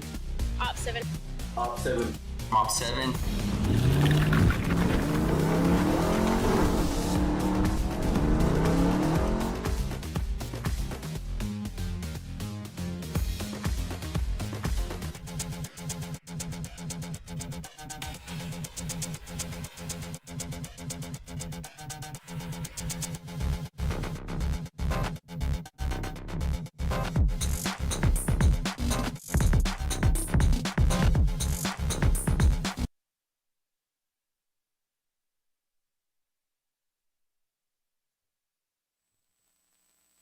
Take it easy. All right, guys, welcome back. So, obviously, we did have some damage, and we do have some news. Eric was unable to fix his car. No 5-minute. Oh, so sorry. Hey, guys, welcome back. This is Dustin here with Tiny. Final battle here, obviously, the last battle that we saw. So we're seeing two cars line up right now. We're going to see Christian Catron go for a bye. The reason is because Tom's car was also damaged in that contact as well. So Tom's car diff is broken. So we need Christian to show that his car is capable of drifting. And then Eric's car, unfortunately, is also broken. So them both crossing the line, showing that they're both able to drift here. And I'm going to go down to present and tell you guys who won. So I'm going to hand it over to Tiny, and I'm going to go down there and announce it for the cameras, and then he's going to go ahead and announce it here on the live stream. It was great working with everybody. Had an amazing season. Cannot wait to work with you guys again. Oh, gotcha. Here's some donuts for you guys. Please enjoy the show. Don't get too fat on them. Well, it's been exciting for this whole season. It has come to it, and we do know our champion, who is one of the drivers out there, the black Corvette. And my, oh my, this was an exciting final round. We aren't going to be able to see another battle. And you see Christian Catron, like, giving the sportsmanship from that driver, and he's giving them some pats and clapping, and they're all burning out, getting a good time. I was able to talk to the spotter as well, and I see Dustin walking down there, getting ready to announce the winner. Unfortunately, Eric Noguera is not able to drive. Tom Mermanod is basically knocked out because of that contact. For everybody on the chat and stream, I want to know your favorite moment of the event today. And we are we're trying to get the car staged up for the announcement with Dustin from Dustin Motors. But I want to thank the sponsors for today and for the season. Redline, the title sponsor of the season. And you got Autosports Engineering. You have Drift HQ. We have them getting squared away. It looks like they're riding on the back end of the track.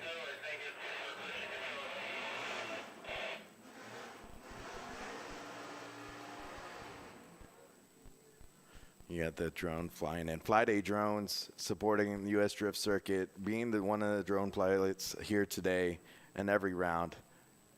And you see Junior. Junior is right there He's burning those tires. You hear that turbo going.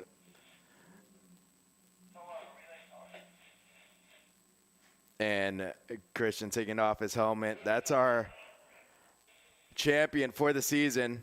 You get a thumbs up for Christian whenever he gets that helmet off. I know it's a little bit of a struggle right now. And you see Chris Jackson pulling up, giving the horn.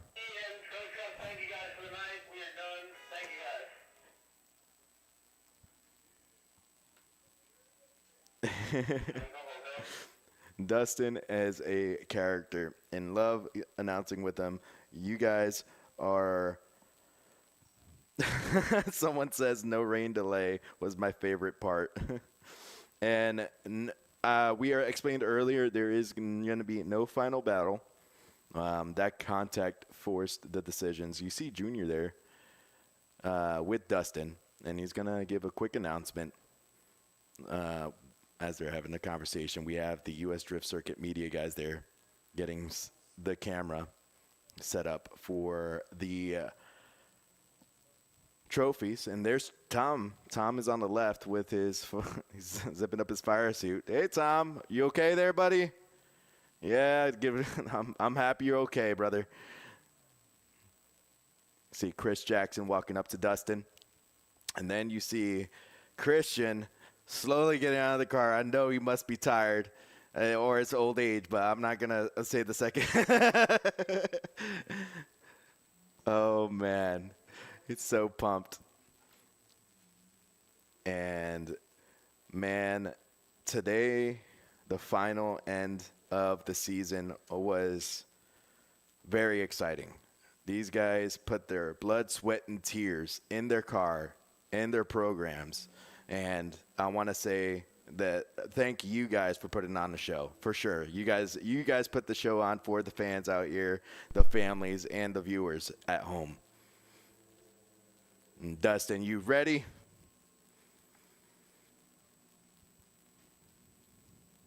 It looks like he's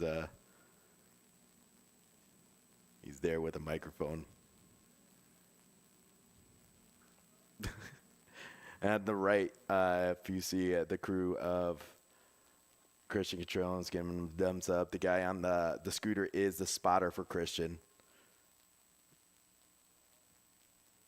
And they were practicing on the sim on OSW. You have Tom. Tom is just, is that, I hope that's water, Tom. You need water. Check 1, 2. There you go. Check Dustin. 1, 2. Check 1, 2. Dustin.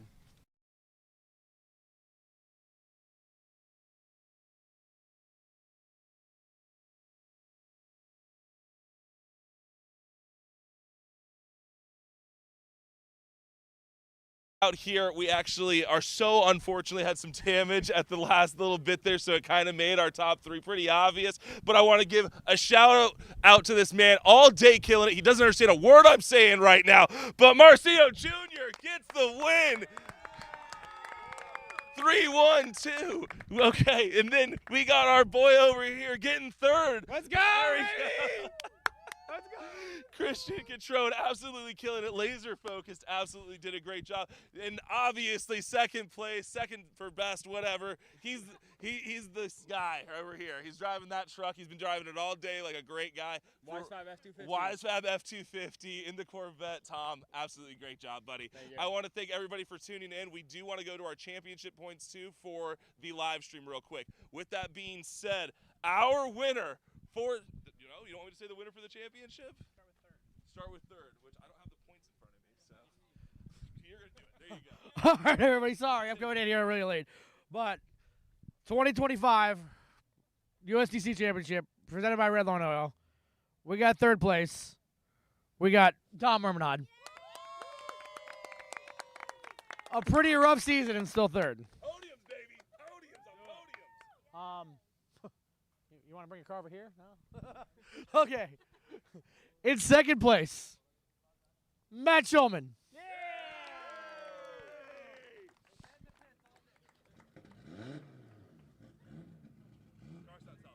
All right, and our 2025 USDC champion, presented by Redline, no shocker, Christian Catron. Let's go, baby. All right, all your teams, everybody get in here for hugs. Everybody get in here. All right, where's my team at? Everybody jump in. Team, everybody get in here. Let's go!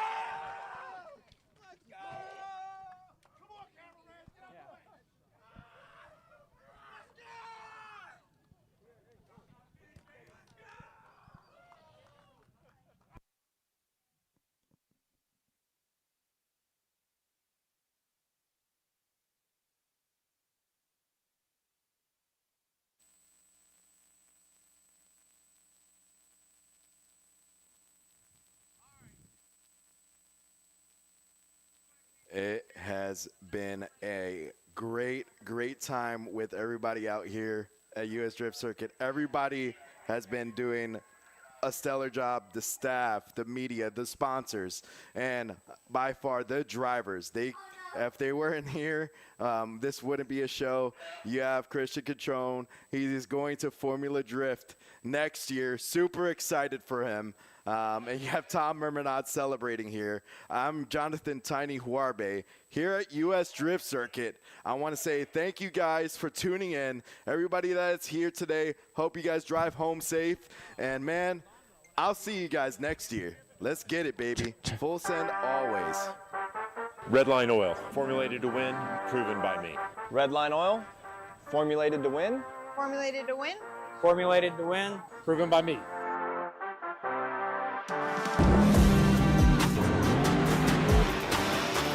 Formulated to win, proven by me. Proven by me. Proven by me. Redline Oil, formulated to win, proven by me.